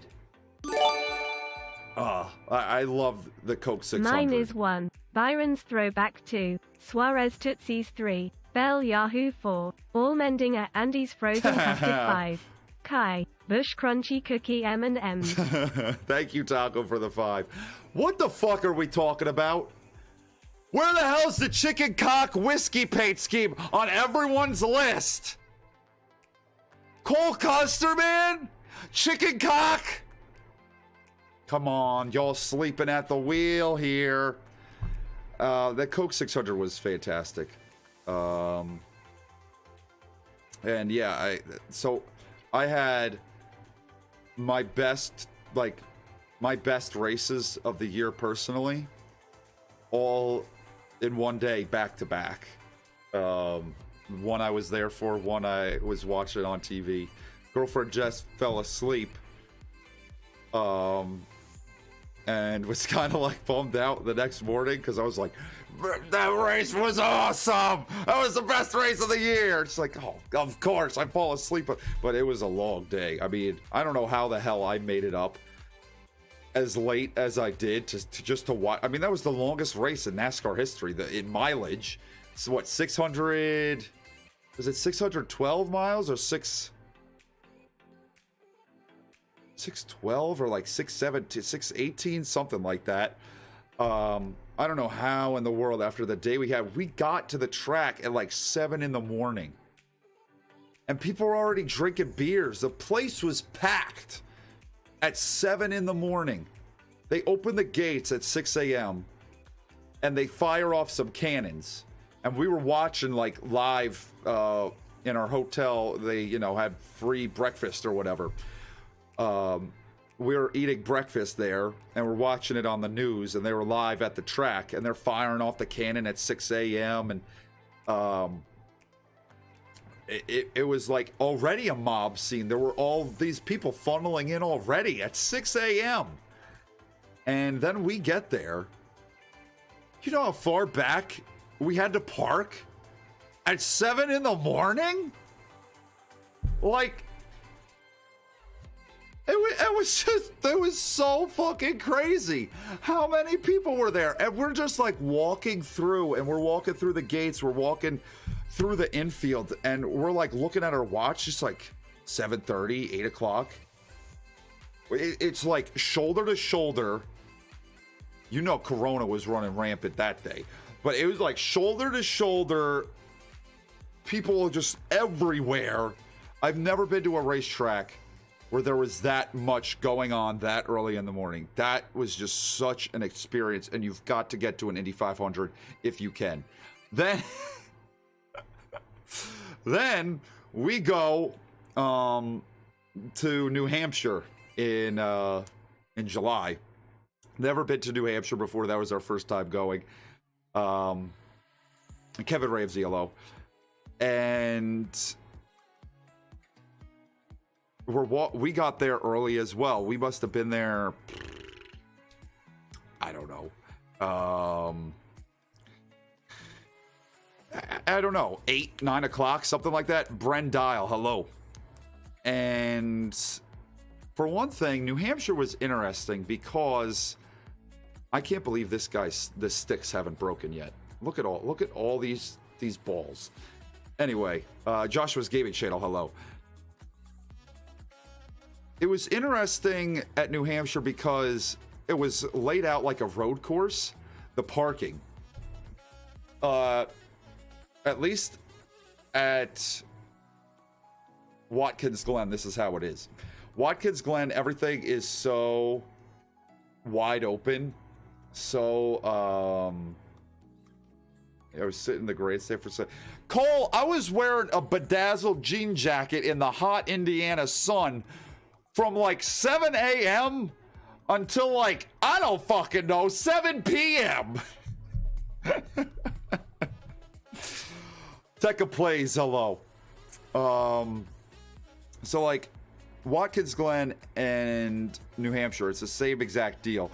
You just park wherever the fuck you want to. There are these big open fields that just surround the track, and it's just they have so much property that you just park where you want to park.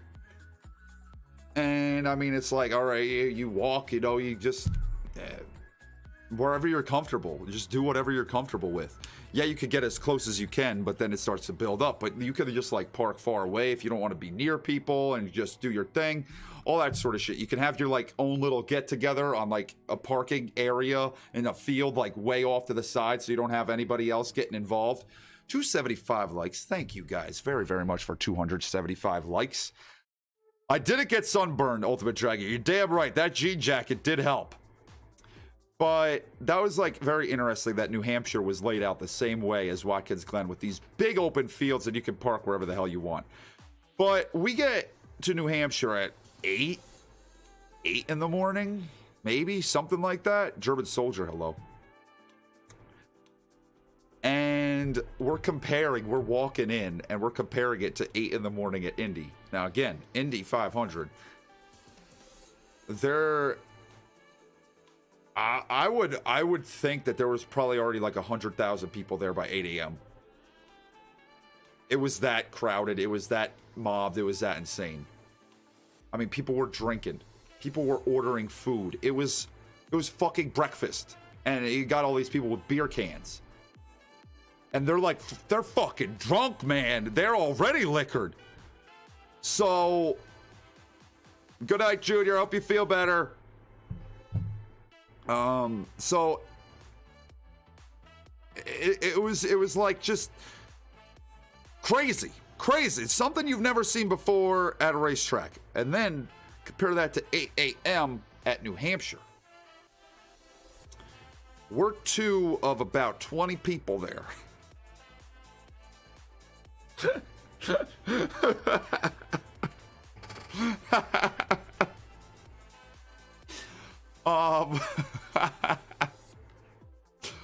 There's nobody. There ain't nobody drinking. Because it's mostly the elderly that are there that early.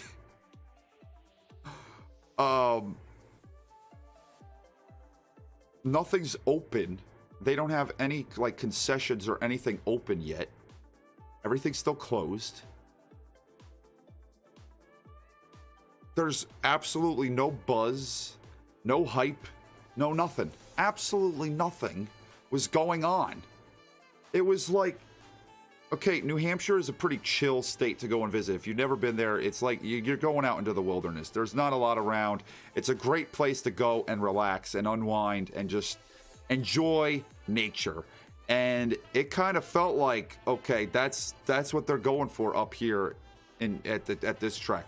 Granted, Colonel, holy shit, there's a name I haven't seen in a minute. How you doing? Granted, it got packed later in the day. There were a lot of people that funneled into New Hampshire by the end of the day. But in the morning, there was no buzz. There was absolutely nothing happening, and it was pretty funny. And it was just funny, like, yeah, comparing the two, being at both so early. But yeah, it definitely got pretty crazy. But the thing that, and this is part of what I think NASCAR's problem is IndyCar, like I said, all these DJs, all this stuff going on, this party atmosphere, all these, you know, like young people. It was like, it felt like so many people didn't even know what the fuck racing was, but they're just there because, hell, this is going to be a good fucking time. NASCAR race made you most angry? I'll start. Talladega. Oh, I got a list of ones where I got screwed. Probably 2009, both Michigans. I was pretty pissed. Jorge, hello. So it's like you go to the Indy 500 because it's just like this happening place to be. Now contrast that. What did we see at New Hampshire? We saw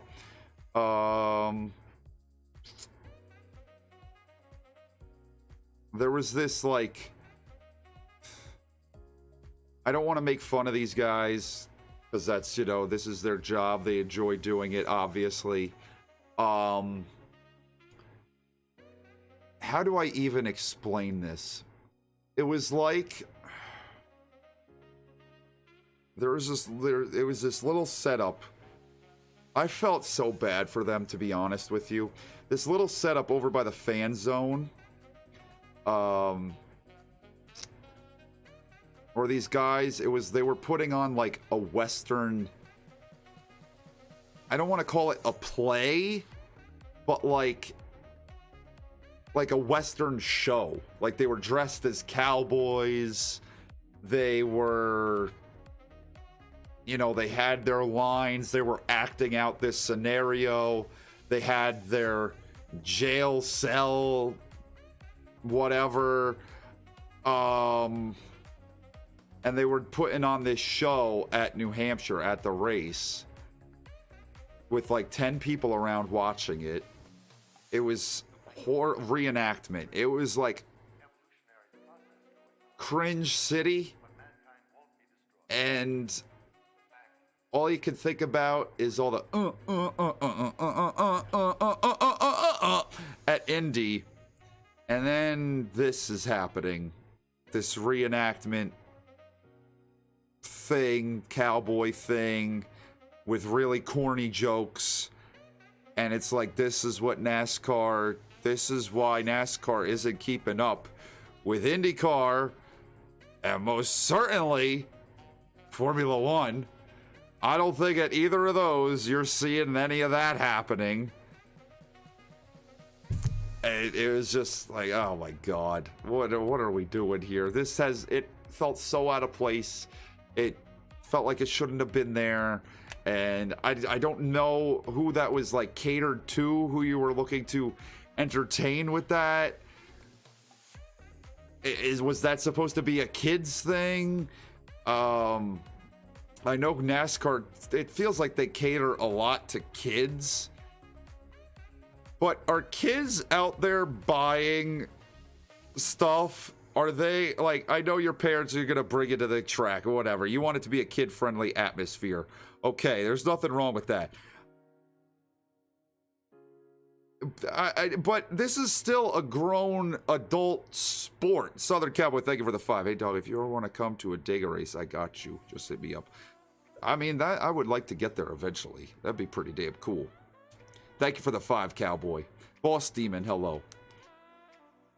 It's like, it's still, this is a grown adult sport. You sell beer here. People get drunk. I think they've done so much to make it a... Hey dog, if you ever want to come to a Diga race, I got you, just HMU. There they go. There they go. Oh, man, he got such a headache. Oh, we lost some. Oh, he just knocked out 2 with that one. Hello, Trevor. Damn, get some sleep, man. Yeah, that's quite a long time you've been awake. I hope you had a good Christmas as well. Great Christmas. When they have race day, another. Yeah, it's so much has been gutted for sure. We've lost so much when it comes to the shows, the programming, and practice sessions and all that sort of stuff. But like, okay, you want to make this kid-friendly atmosphere. You have bouncy houses. You have this reenactment thing going on at the track. This isn't like Disney. It's not like you're putting on some Disney spectacular, some sort of show here. Like, I think the way that they're marketing things, it's flawed. I think it could be a family-friendly place, but you still want that party atmosphere. You still want people like, I'm 28. You want people like 20s to really be interested, to get that hype built up. And when you go to some of these tracks, I don't know if it's always necessarily the coolest thing that's going on. And Indy, I'm not trying to sound like some uppity, snobby little bitch, but I'm just trying to make a point. From what I saw at Indy to what I saw at New Hampshire, there was such a distinct difference between the two. And I think NASCAR could stand to learn an awful lot from what was going on over there at Indy that day. Thank you, 004T. Welcome back to Mroots Club. First of all, Mroots Club, tell everybody know about Mroots Club, because if you do not, you will find you to kick your ass. Jimmy! Thank you, 004T, and welcome back to Mroots Club. Especially when Noah will be the first person to join us. Yeah, I mean, he would be out there partying his ass off, Noah Zark. He would definitely be, if there was some partying to do. I'm sure over there at Talladega, plenty of partying to do. But a lot of the other tracks are sorely missing that party atmosphere.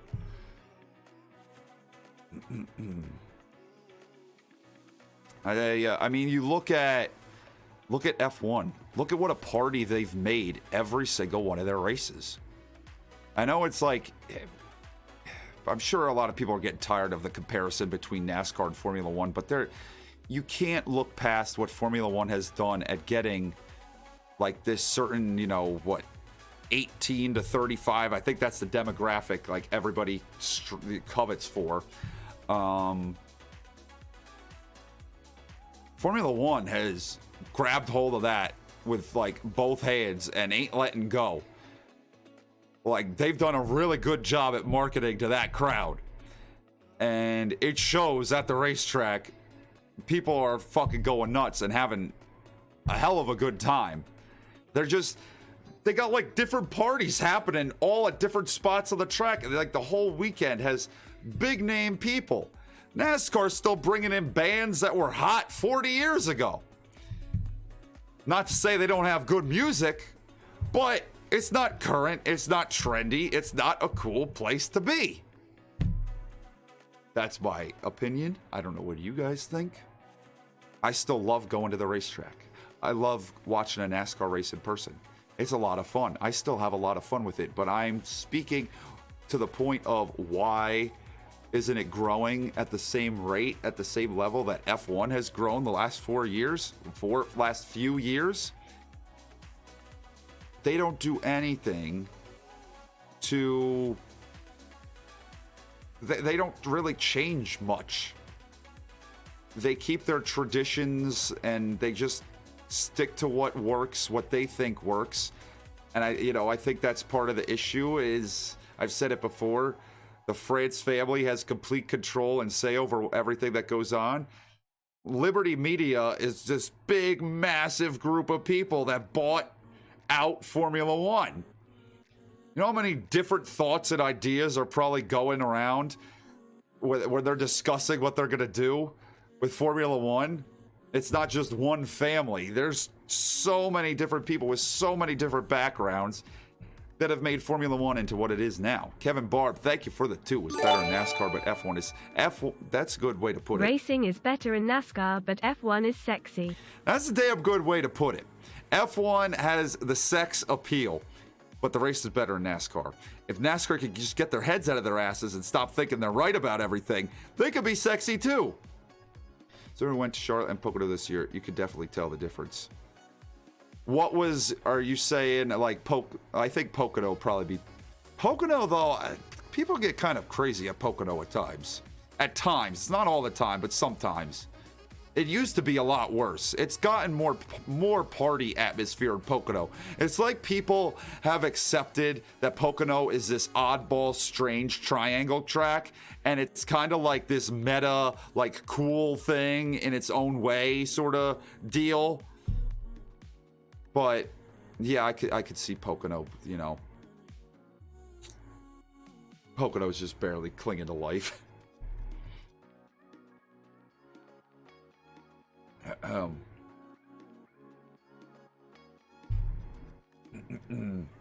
They haven't reversed the mistakes of the Brian Freitas era. Heck, at times they've made things worse. That's a huge part of the problem. Yeah, I don't like. It just feels to me that that they think that they always have all the answers. Sandy Pello. And yours is definitely different than now. Yeah, I think it's gotten better, but it's still not up to any F1 race, you know, level excitement. I don't like that they always feel like they have all the answers. Some the Dan, hello. They have Leonard Skinner still played at the tracks. That I'm not saying like anything bad about these groups that they get. A lot of them have good music, but they're not current. And you know why they get these guys? It's because they're the only ones that they could get, because Taylor Swift, T Swizzle, I'm kind of like out. I'm kind of old now, and I realize I don't know what's hot on the Hot 100 charts anymore. But they can't get any of these people because none of them want any part of it. Because it's, for lack of a better term, kind of lame. It's like old grandpa sport. It's still stuck 20 years ago. 14, thank you for the 2. We need a double header Bristol race. 1,000 laps. I'm down. Thank you, 4T. Too many. Too many gimmicks. They thought that would get everybody. They thought, okay. We need a double-header Bristol race. Cole, that'd be pretty cool. To go to an F1 race just to see what the difference is. I'd be down for that as well. But what if all those changes, I bet you, they made those changes thinking that they were going to be what F1 is now, and they can't understand why they have not made it to that point. They are not F1 level with all the changes that they've made when it comes to playoffs, when it comes to stages, and just all the sort of gimmicky stuff. I mean, the playoffs, this past playoffs, the ratings, like, I think we're kind of on par with 2021 playoffs, if not lower, the whole thing. And I think that puzzled a lot of people. Like, why aren't they higher? The playoffs, this is supposed to be the most important time of the year. This is a time that everybody cares about. No, people don't care about the playoffs because it's stupid. Because yeah, you're creating these Game 7 moments all the time. But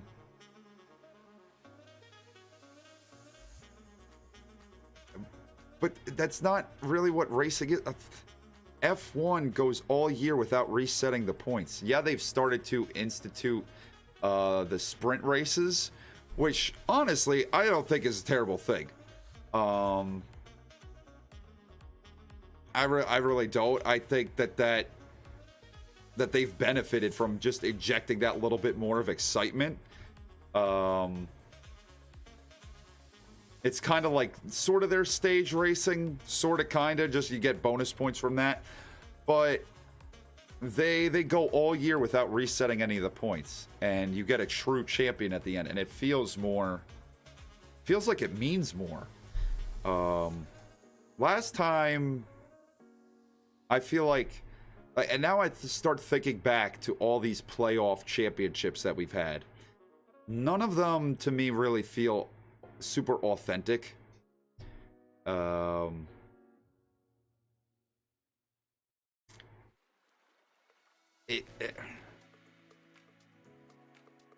completely lost my train of thought. Okay, wait a minute. Authenticity. Champion. Okay. Last time I think that I felt like we had an authentic champion. I've been talking for a while, so I'm like, a little bit spacey here. I think the last time anything was any bit good was the 10 race format. That was... but I say that because that's what it was when I came into the sport. I never watched an entire season of NASCAR where they collected points the entire time. So I have absolutely no idea what that really was like to watch. I've watched an entire F1 season where they count points that way, and I'm fine with it. But I started watching in the chase era. Chase for the Nextel Cup at that time. So that to me was still like a legitimate championship. You still had to have 10 consistent weeks. This whole three race, and then one, like I like now Denny Hamster and Redneck Jesus, they're talking about we should have a 3-race championship round. So at least consistency can come into play. Because, I mean, think about a NASCAR race. You're not going out there driving your balls off, trying to get up in that lead and lead every single lap. You would like it to be that way, but you know, you work your way through the race. You make the car better. You try to. It goes up and down for you, and then by the end, you hope to be up near the front. It's like a consistency thing. It's just the Michael Phillips, hello. And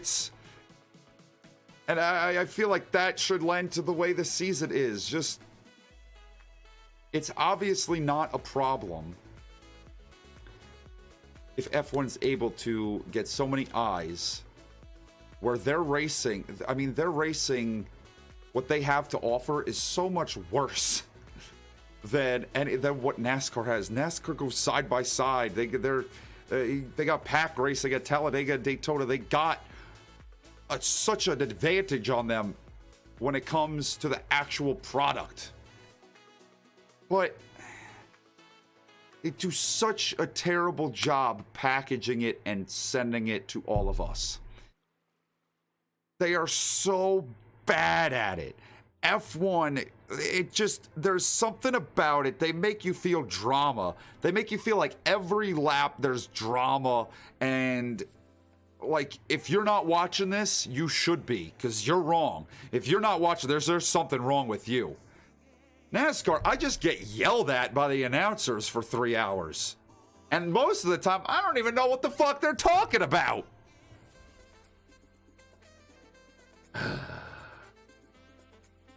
It's just frustrating. It's like you really, Scott Barnes, hello. You really, really want to see them get out of their own way, but they just don't. They just never do. It's the same thing every single year. And until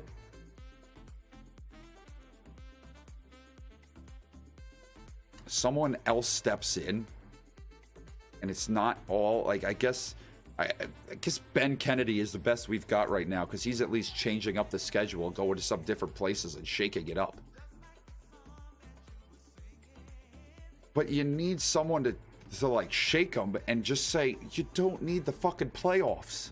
You're not football, you're not baseball, you're not basketball, you're not hockey. You're none of those. Be your own thing. Be your own sport. Ditch it. Just get rid of it and see how your ratings are. I bet you. Denny Hamlin, thank you for the 5. Playoffs are a joke. The dominant driver all season could blow an engine or any mechanical issue at Phoenix, and the whole season goes down the drain. Pretty much. Yeah, unfortunately. Thank you, Denny Hamster. Playoffs are a joke. The dominant driver all season could blow an engine or any mechanical issue at Phoenix, and the whole season goes down the drain. I would challenge NASCAR to go one season without playoffs. Leave stage racing. Leave it out. You know what? I can live with it. I think a lot of people have come around to the idea that stage racing isn't the end of the world. It does add excitement to the middle of the race. It, you know, is it gimmicky? Sure, but I don't know. I don't have as much of a vendetta against stage racing as I think some other people do. But I think you go 1 year without the playoff format and you see what the ratings do. You see, I think towards the end of the season, I feel like either it won't make a difference. What the fuck?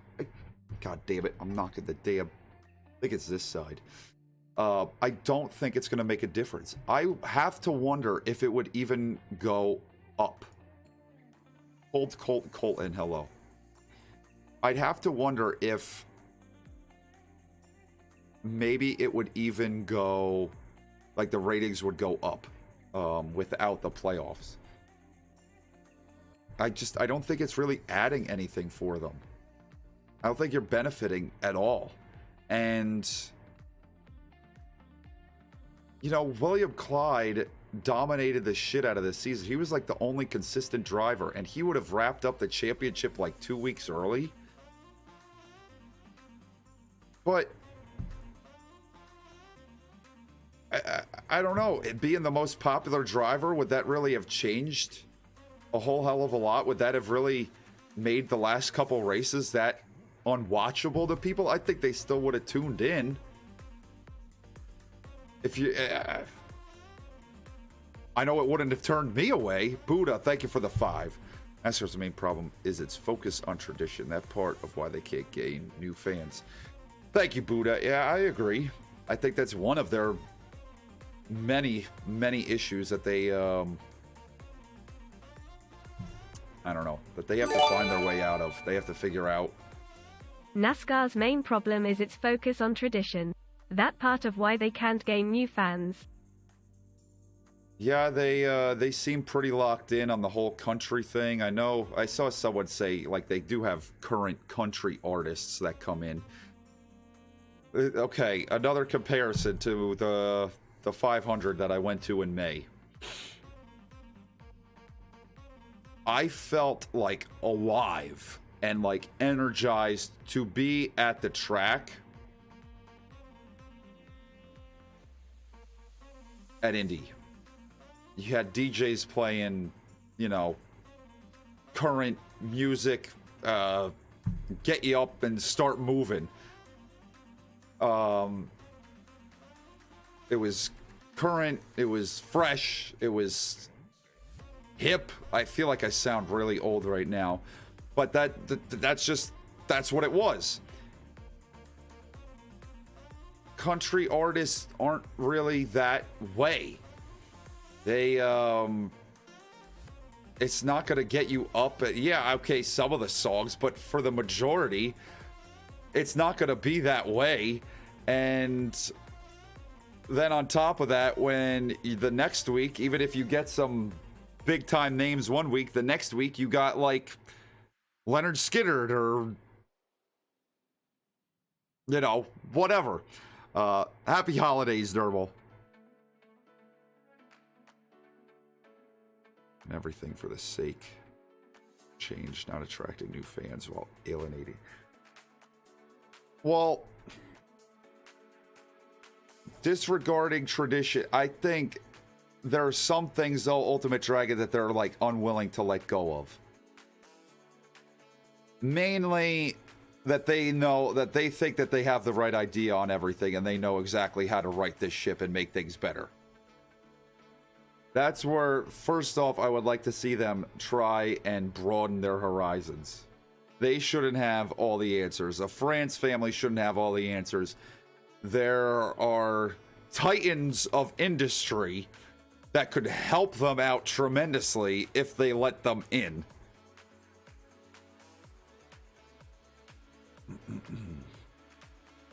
Winter Soldier, hello. Average age is older. Yeah, so Winter Soldier, it's like okay, what we did didn't work, so why are we still continuing along this path? Are you just gonna like beat the horse to death and just say to hell with it?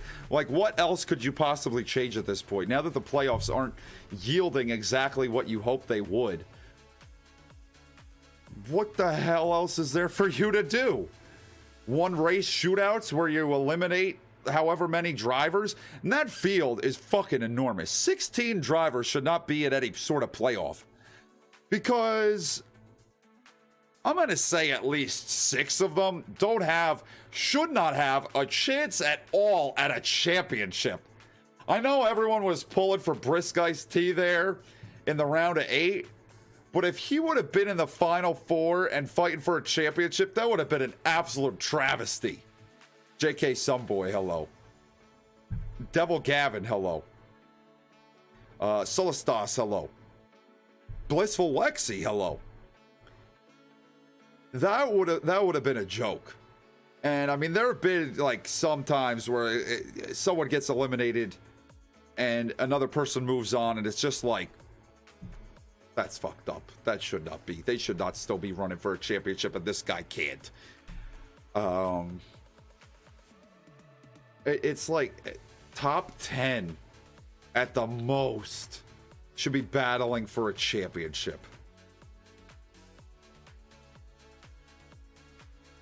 And like, I don't think you can push it any further than that. That should be it.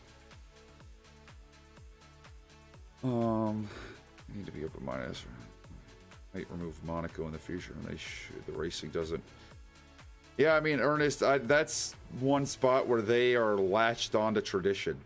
I think it's a pretty cool track to watch them race around because it's so tight and narrow, but there is no racing there. It is pretty lame.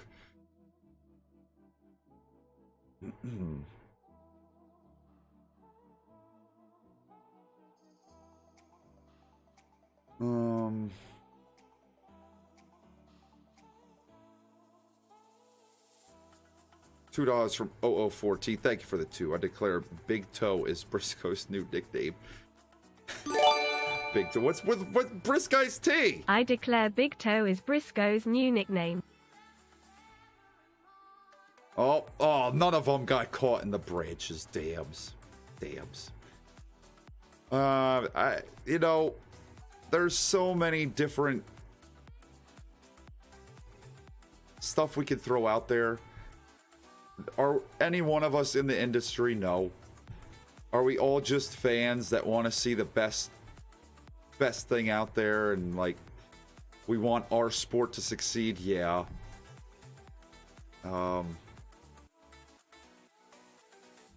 It doesn't, like, to me, but what difference does it? It's just my opinion. What the fuck? Something buzzing over there. I'm just someone with a YouTube channel that's throwing out opinions. It doesn't feel like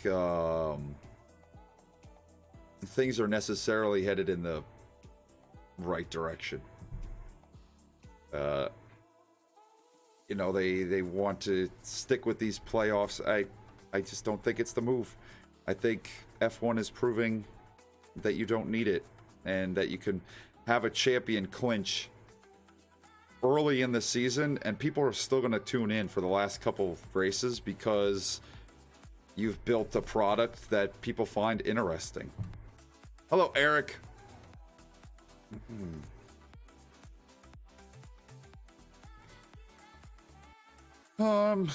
Jesus Christ, it's been over 2 hours already. You guys sick and tired of listening to me talk yet? I feel like I'm sick and tired of listening to me talk. What the? Can you hear that? I think that's our refrigerator. I think our refrigerator makes some buzzing noises.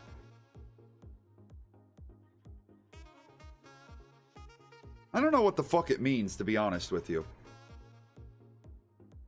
I've heard it a few times lately.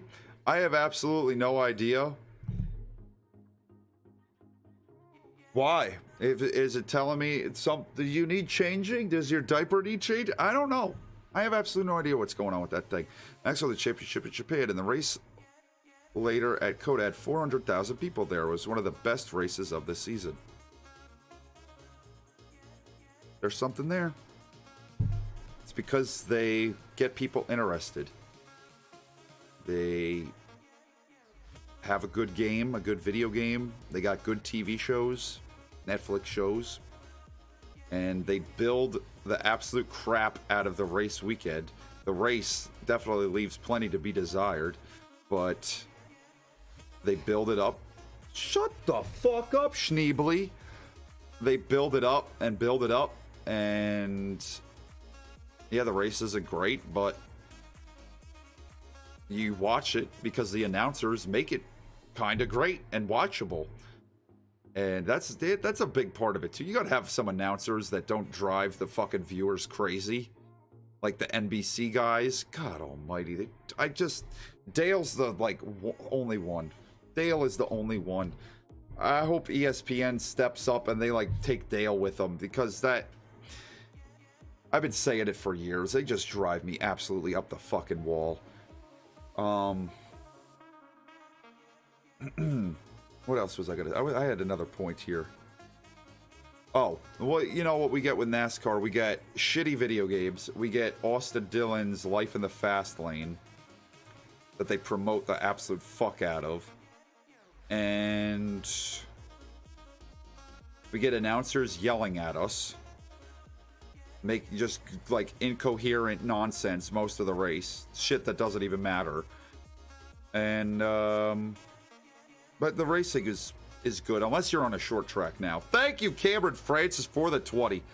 What's happening, man? How you doing? Come chill out with me in South. Isn't it fucking free? We'll definitely be chilling out. Isn't it cold? South Dakota, I mean, I'll pack up my truck. We'll see if I can get there. Might be there. I'm sure there'll be some storms along the way. Thank you, Cameron, for the 20. Bobby Edwards, hello. Finale at a figure 8. I'm sure people would tune in. He's always been a racing nerd, and he loves the sport. He reminds me of Benny Parsons with how he can shout at wrecks happening. Mocks every backmarker these days. Clipboard thinks he's funny, but I would agree with that with Chef Boyardee. I don't find him. I think he's got this hillbilly shtick thing, and it's just annoying. What's up, Pappy? How you doing? Come chill out with me in South Dakota. Sometime I would love to meet you in person. Shit, 45 degrees. It's like double what it is here, Cameron. Damn! I'll take that. Alan Bestwick, Dale Jr.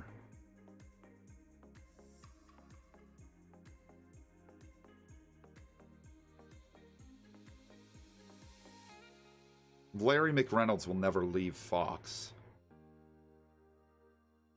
Andy Petrie's busy.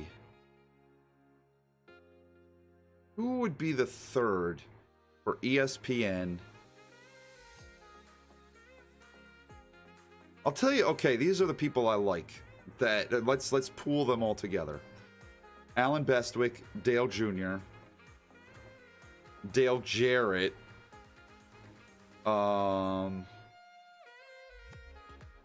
Kyle Petty can be entertaining. He's not bad. He just talks a mile a minute, and it's kind of hard to keep up at times, but he's all right. I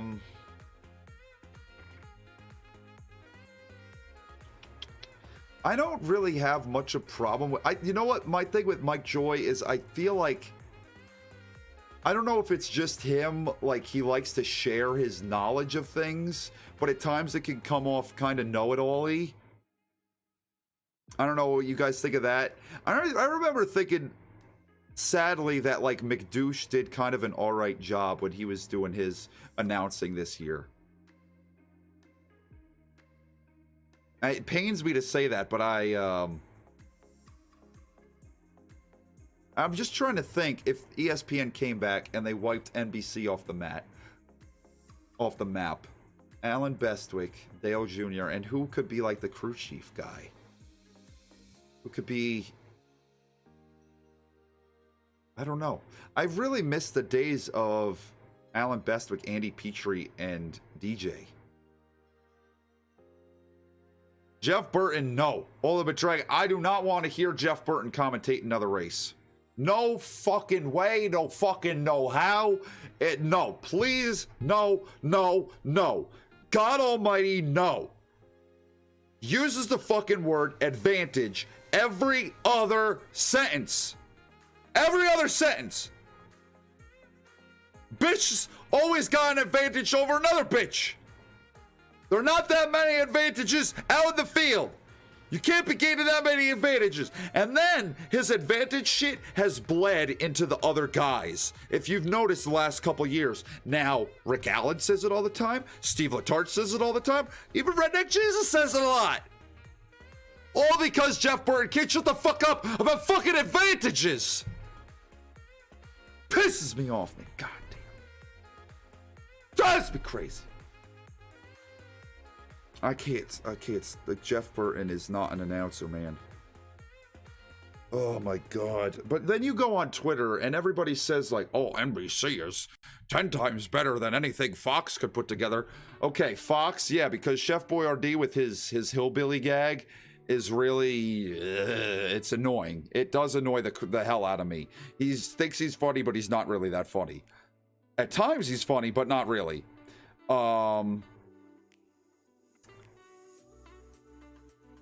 But I feel like I'd rather listen to Fox than I'd rather listen to NBC, just because it still feels like after all these fucking, oh God, don't even get me started on Vince Welch, Jesus Christ. I still feel like after all these years with NBC, it's a group of guys watching the race in their living room together, just yelling over top of each other. There's no cohesiveness. There's none of that. It just gets on my nerves. I'm like exhausted listening to them. And they just, I feel like they think the way they talk the way they go into these deep explanations of things, like, I don't know, like that's what we want. It just feels like they beat a dead horse. Like you got all four of them that have to comment on the same thing, but word it differently. It's so annoying to me. I find myself so fucking annoyed watching NBC telecasts.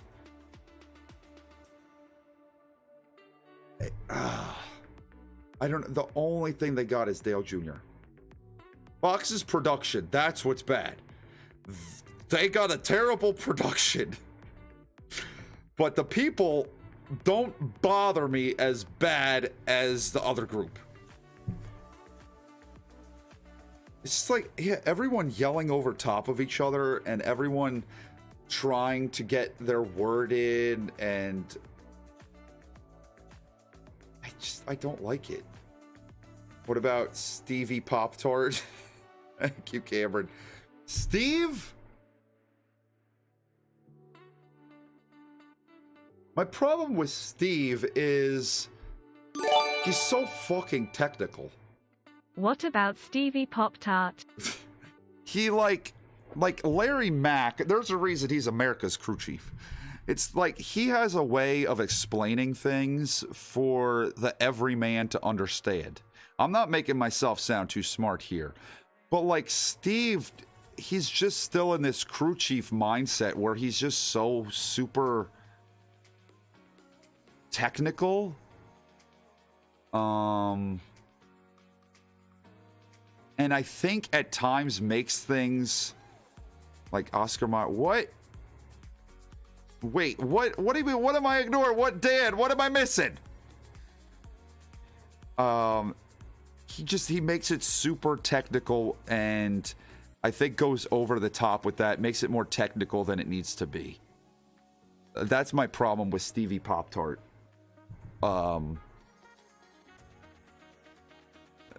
Almost like Like, I'll never forget this one time. I'm pretty sure it was Jabbai. It was when he won Martinsville to make it into the Final Four. And I remember Steve going off about how Jemai and Chad had great race craft.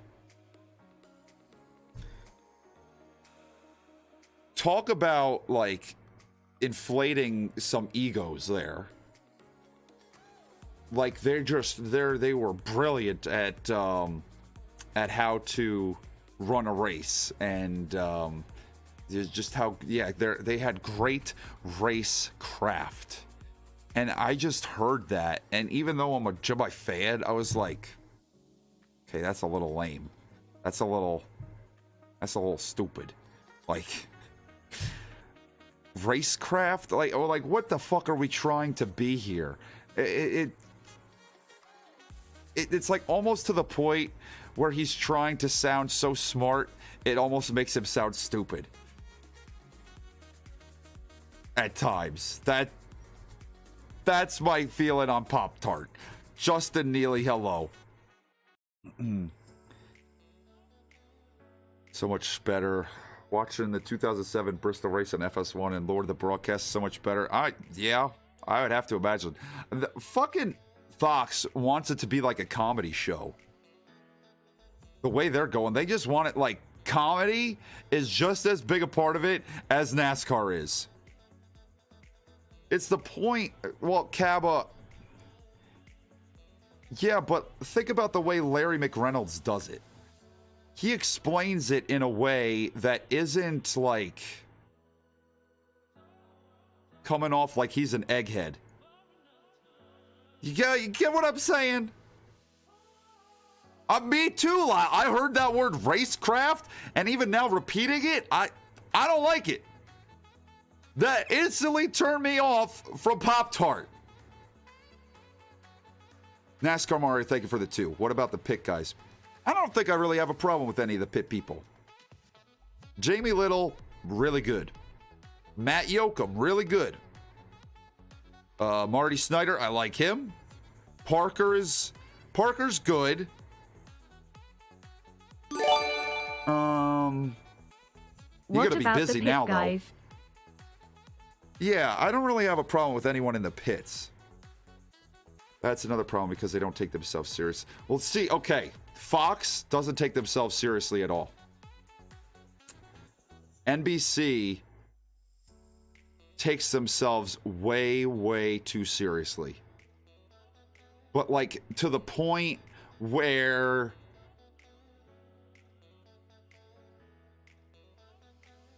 it's almost sucking the fun out of the sport in my eyes. It's almost like they're making it seem more technical than they really need to. Like, it's still a sport, it's entertainment. Like, the whole racecraft thing, like, that just in my head is what NBC, that's what they're about, racecraft. They came up with that term. That's how I feel about them. Cabba, yeah, I agree. How many moderators? I don't even know, Eric. I do have a bunch, I think. We hit 300 likes, by the way, which is freaking awesome.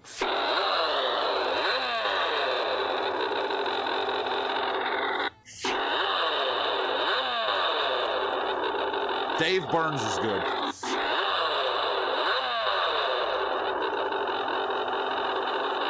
Thank you guys for 300 likes on the stream. For this stream to have that many is pretty freaking awesome. I appreciate it. You had all 4? Damn! Sorry, it's a permanent third person who could have a consistent chemistry. Consistent booth that has chemistry. Geo, yeah. Yeah, the whole constant swapping in and out. I don't know. It's kind of weird. Quandale, hello. I really enjoyed when they had Tony the Tiger up there last year. I thought he did a lot better at like, and he was like, okay, so Chef Boyardee, they make him like the clown. They you know, have him do his hillbilly stuff. Tony was just naturally funny and just would throw, like, you know, one-liners out there, and that's what you want. That was entertaining. Tony did a really good job, in my opinion, I thought. He's a great guy, but he basically is like an all-shucks kind of guy, if that makes sense, along with know-it-all kind of thing, too. Mrucz, good as a pit reporter, atrocious as an announcer. Yeah, I think I've kind of thought that at times. Oh! When the hell was she a pit reporter, what if? Let's just, you know what we need? You know what we need? That hammering you hear is the sound of the nail of the final coffin on the Chase contenders' hopes of upsetting Jimmy Johnson. Could almost make me cry. It's so beautiful.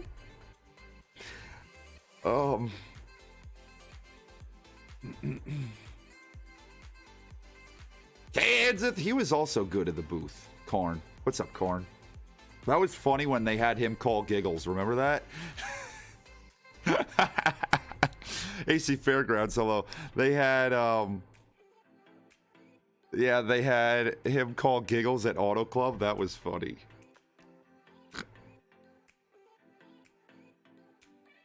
In IndyCar back in the 80s. I wasn't watching. I wasn't alive. What if? God damn it.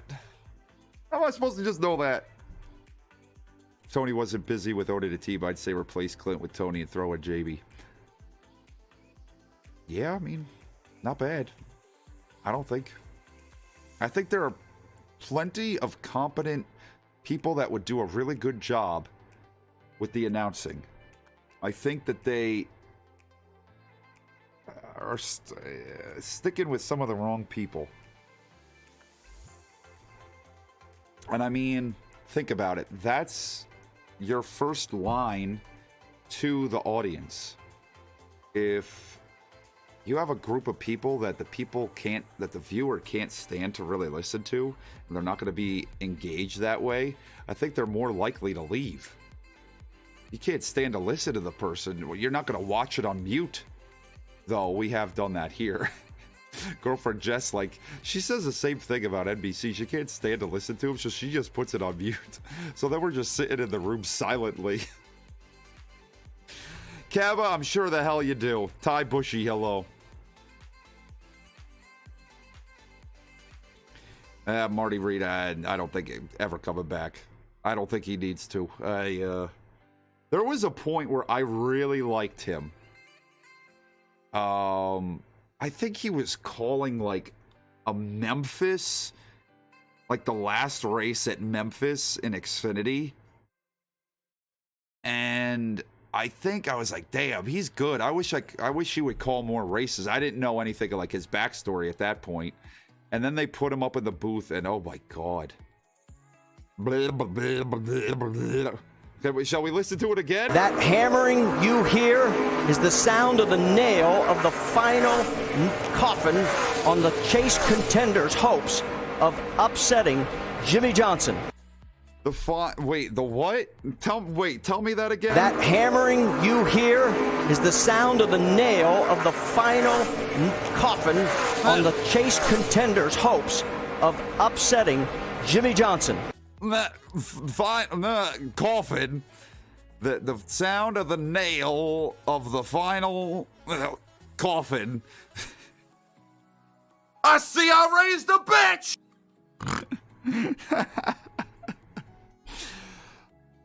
Oh my God. It was a time. It was a time, Marty Reed, I gotta say. I watched Triple A in the 20s, man. Holy shit, Lyle. You should be calling races, god damn it. Lee Diffie. You know what? Lee Diffie is such a treasure. But from what I can tell, we got so many hating ass pieces of shit that get on him because he has an accent. And it's like, go back to IndyCar, go back to Formula One. Shut the fuck up. He's a great announcer. Lee Diffie is great. I don't care what the hell anyone says. I would listen to him. I remember when he called that NASCAR race. He was fine. He did well. I would so rather listen to him as a lead than Rick Allen. He wasn't.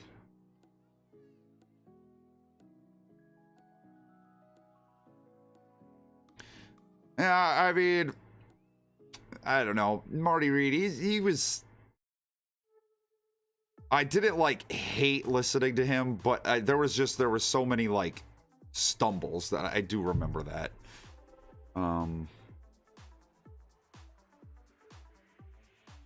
I think it was just like his time to call it a day when he finally did. You know, it just happens. It was peak commentator. Yeah, that was already 2017. God almighty, that long ago. Yeah, I remember that one. He was pretty good. Lee Diffie is a really good announcer. So when I watch, you know, IndyCar, IMSA, I think they all have really good announcers.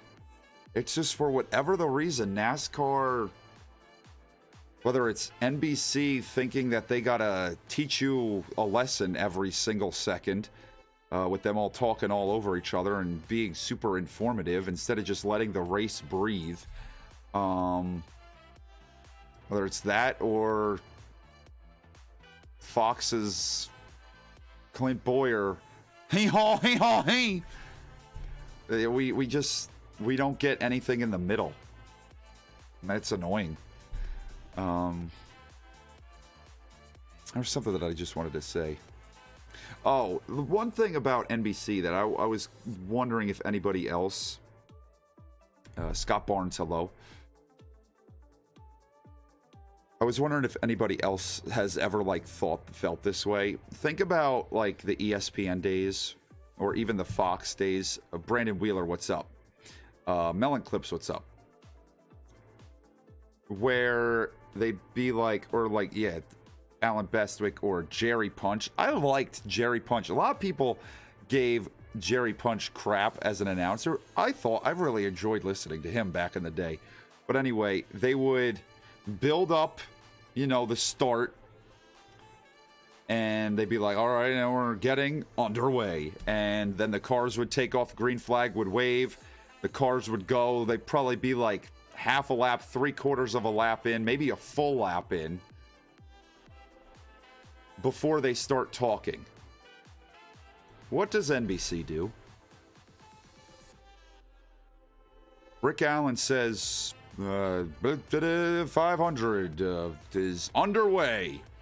Immediately, within 2 seconds, Jeff Burton is, oh, they're side by side going off into one.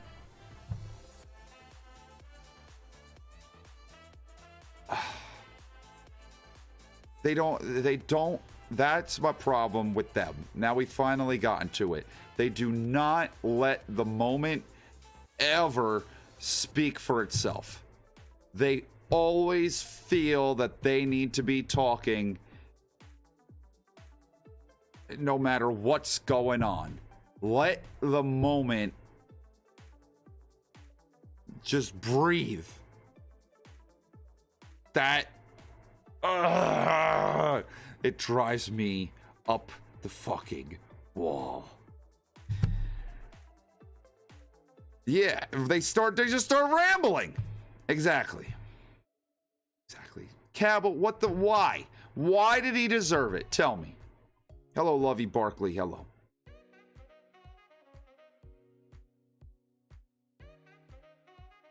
What is that a link to? What if?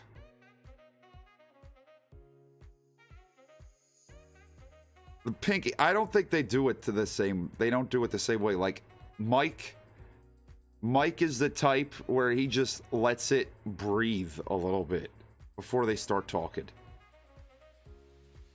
Donetta, I think that's the case. I really think they do. So long, bonkers. What is this a link to? I don't know if I want to open it. LGF, hello. Oh my god, LJF. Oh my god, that sucks. I'm sorry, ma'am. Bruce Jenner and IndyCar. Is this going to get me copyright? The link doesn't work, you buffoon. Uh-oh. All right, let's scroll through here. I mean, I could see the thumbnail already.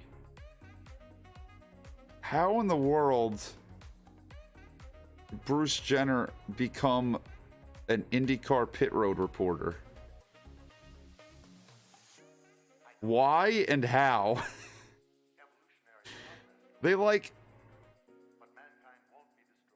They ran, you know, in the marathon, or not marathon, like they're gold medalists in the Olympics and stuff. What are they doing pit reporting? I did not know that. What if? I never knew that. I never knew it. Thank you for the info. Oh, look at that. The spam has arrived. Well, you know, I think we kind of hit on everything that I kind of wanted to. Christmas, I hope you guys had a great Christmas. Leave in the chat, what'd you get for Christmas? Leave it in the chat right now. I wanted to ask you guys that earlier and I never did. We're talking about other things. What did, I mean, I believed you, but I never saw it. What if? Goddamn. What'd you get? What did I get? I got nothing NASCAR related. I got clothes. I got some stuff. I can't really talk about it because it's kind of related to what I got going on. You'll find out more soon. We'll just put it that way. iPad, dams. You got 500 ticket? Devil, can I have one? Sonic Line, hello. You got a clone of yourself? I got that mucho dinero as well. That's pretty cool, Gerald. iRacing sim rig. Dams. Jamahaler, hell yeah. PC, very nice, Efren. Cool, we got that bushy swag, Caleb. Pissed off kids gotta wait. We're a grateful sack. Oh, I'm sorry it went that way, Donetto. Tua Tagovailoa. I'm slowly learning his name. Junior Biscuit, hello. Apple Watch, very nice. Hello, Junior Biscuit. Commanders, I don't know if they're going to make these playoffs. I hope they do, though. I like them.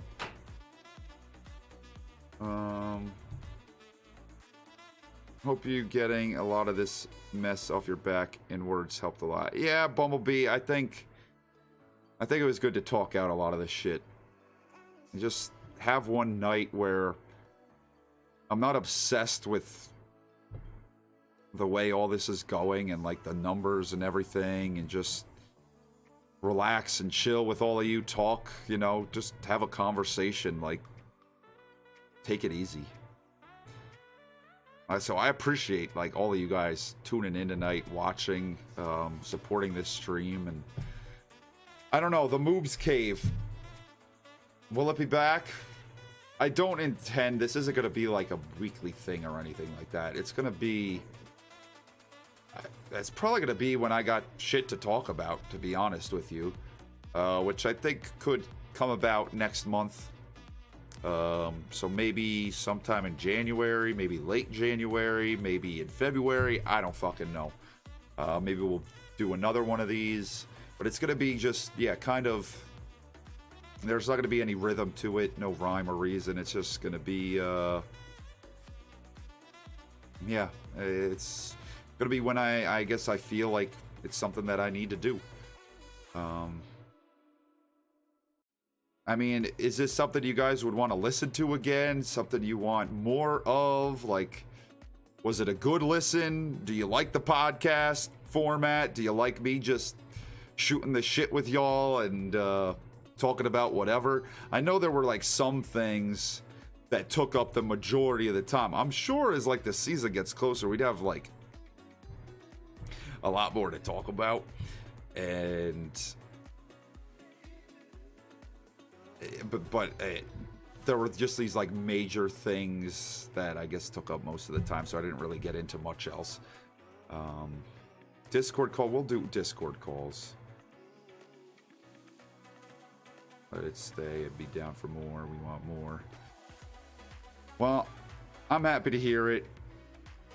I'm glad it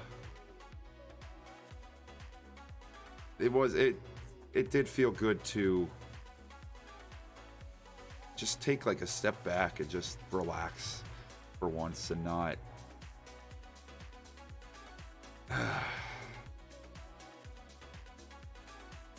you know, so much has been going on. I didn't feel like I could hold it in anymore. I didn't feel like I could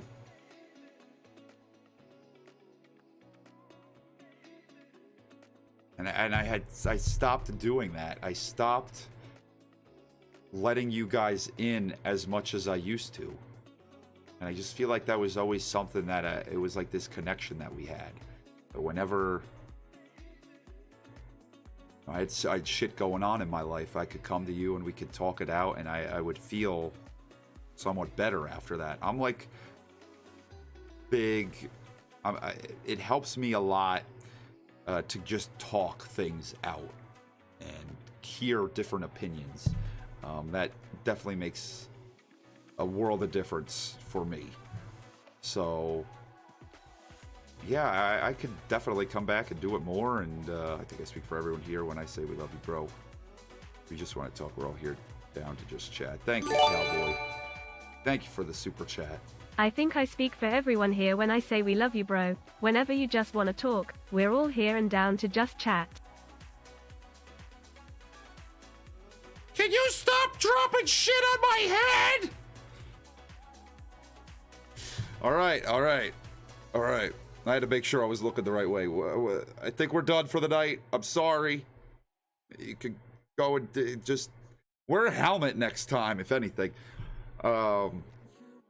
Yeah, I think it was just good for me to reset, and we'll get back to it tomorrow. Hopefully, I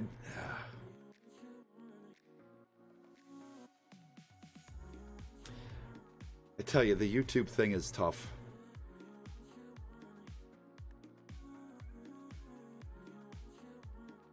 If you value your mental well-being, you value your mental health, which everyone should. I do not recommend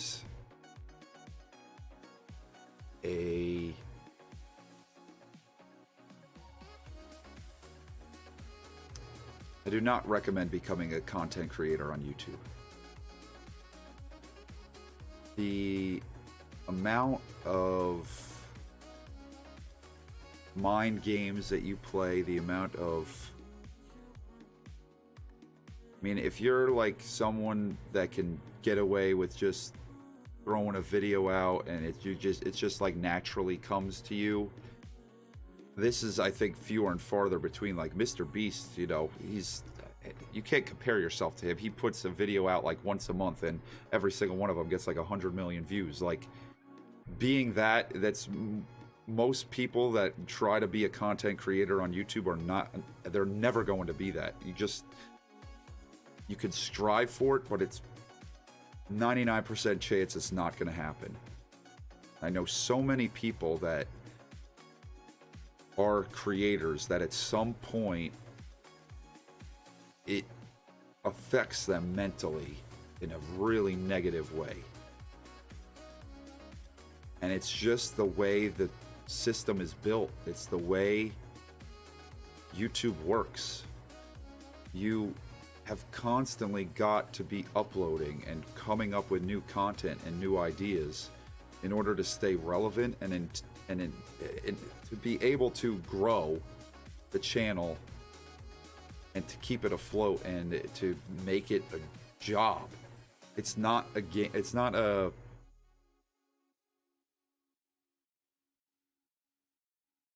job that you get into to better your mental health. It just isn't. There's nothing about it that's going to better it for you. And I think that's just been something that I've struggled with lately. And I know it's because there's a lot of other stuff going on in my life at the moment. A lot of big things. And I'm trying to sort through all that at the same time as, you know, keeping this channel going. But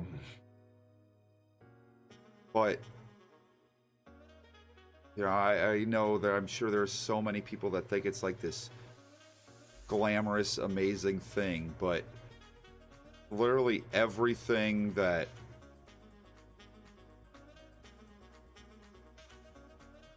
you know, you see like celebrities and what an amazing life they have, and a race car driver, whatever. Nothing could possibly be going wrong for them. It's not always as cut and dry and as beautiful as it may seem. There's a lot of stress. There's a lot of work. So I think tonight, just talking about that, and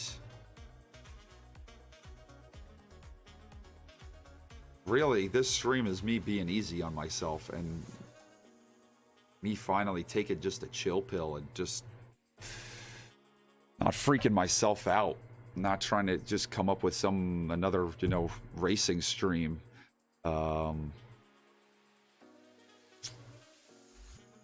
I think it's a step forward for me, to be honest. And, you know, it seems like you guys enjoyed it, which is awesome. I'm really happy that I was able to do something like this and you guys still enjoyed it. And yeah, I think that's going to be about it tonight, everybody. Next video, Mikey walks in on his 2 ex-drivers at a meet. Maybe. Dan, you might have to throw a comment idea down into in the comments on one of my videos. But hopefully YouTube just could, I don't know. I hope I'm not in some fucking bullshit category now that they've placed me in because I have these videos with limited ads on them. I hope to God that things turn around and the shorts start finding the momentum that they had, and that everything can be all right. That I don't have to stress about it anymore. But yeah, everything, I guess, in due time. I'm out. I hope you guys enjoyed the stream. Thank you for tuning in to the first episode of the MOOBS Cave. And I love you guys. I always will, forever and always will love you all for sticking with me, for supporting me, for backing me up, always being there in the comments, always, you just have always been really, really good to me. And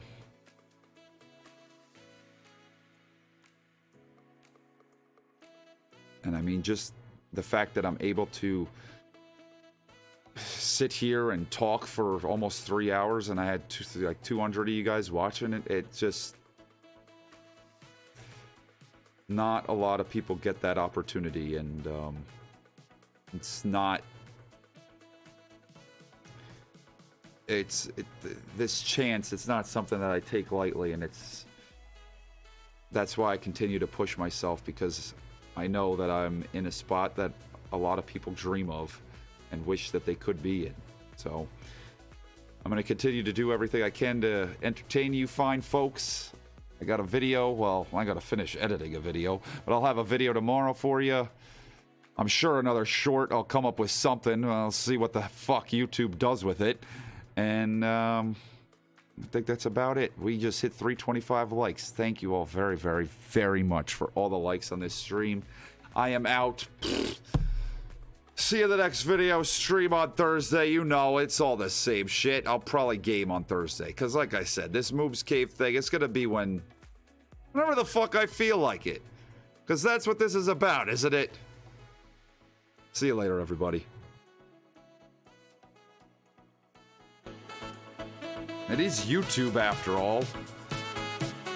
Like, as in the you, as in me.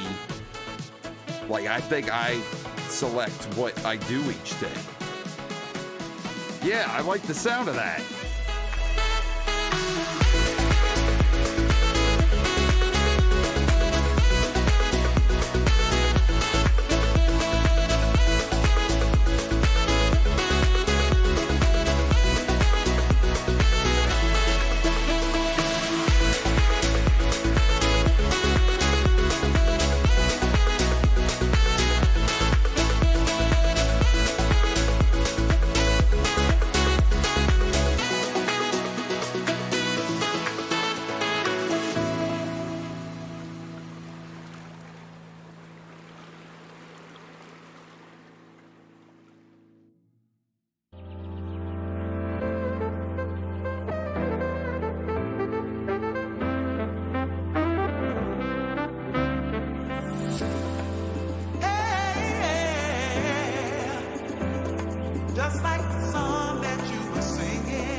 Who the hell's still here? Let me see eggplant emojis in the chat if you are. Good night, everybody.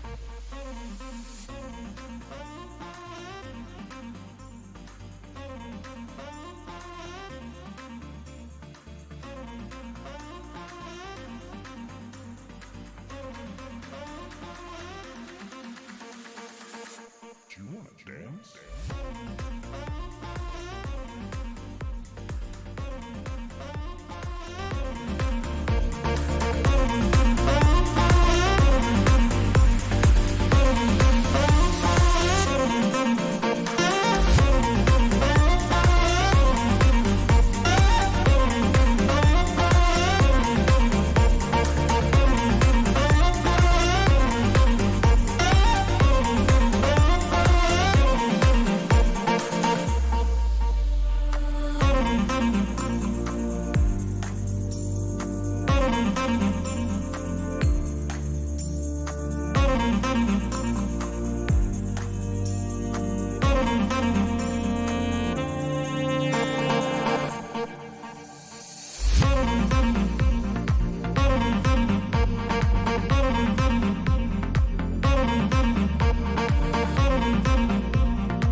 Do you want to dance?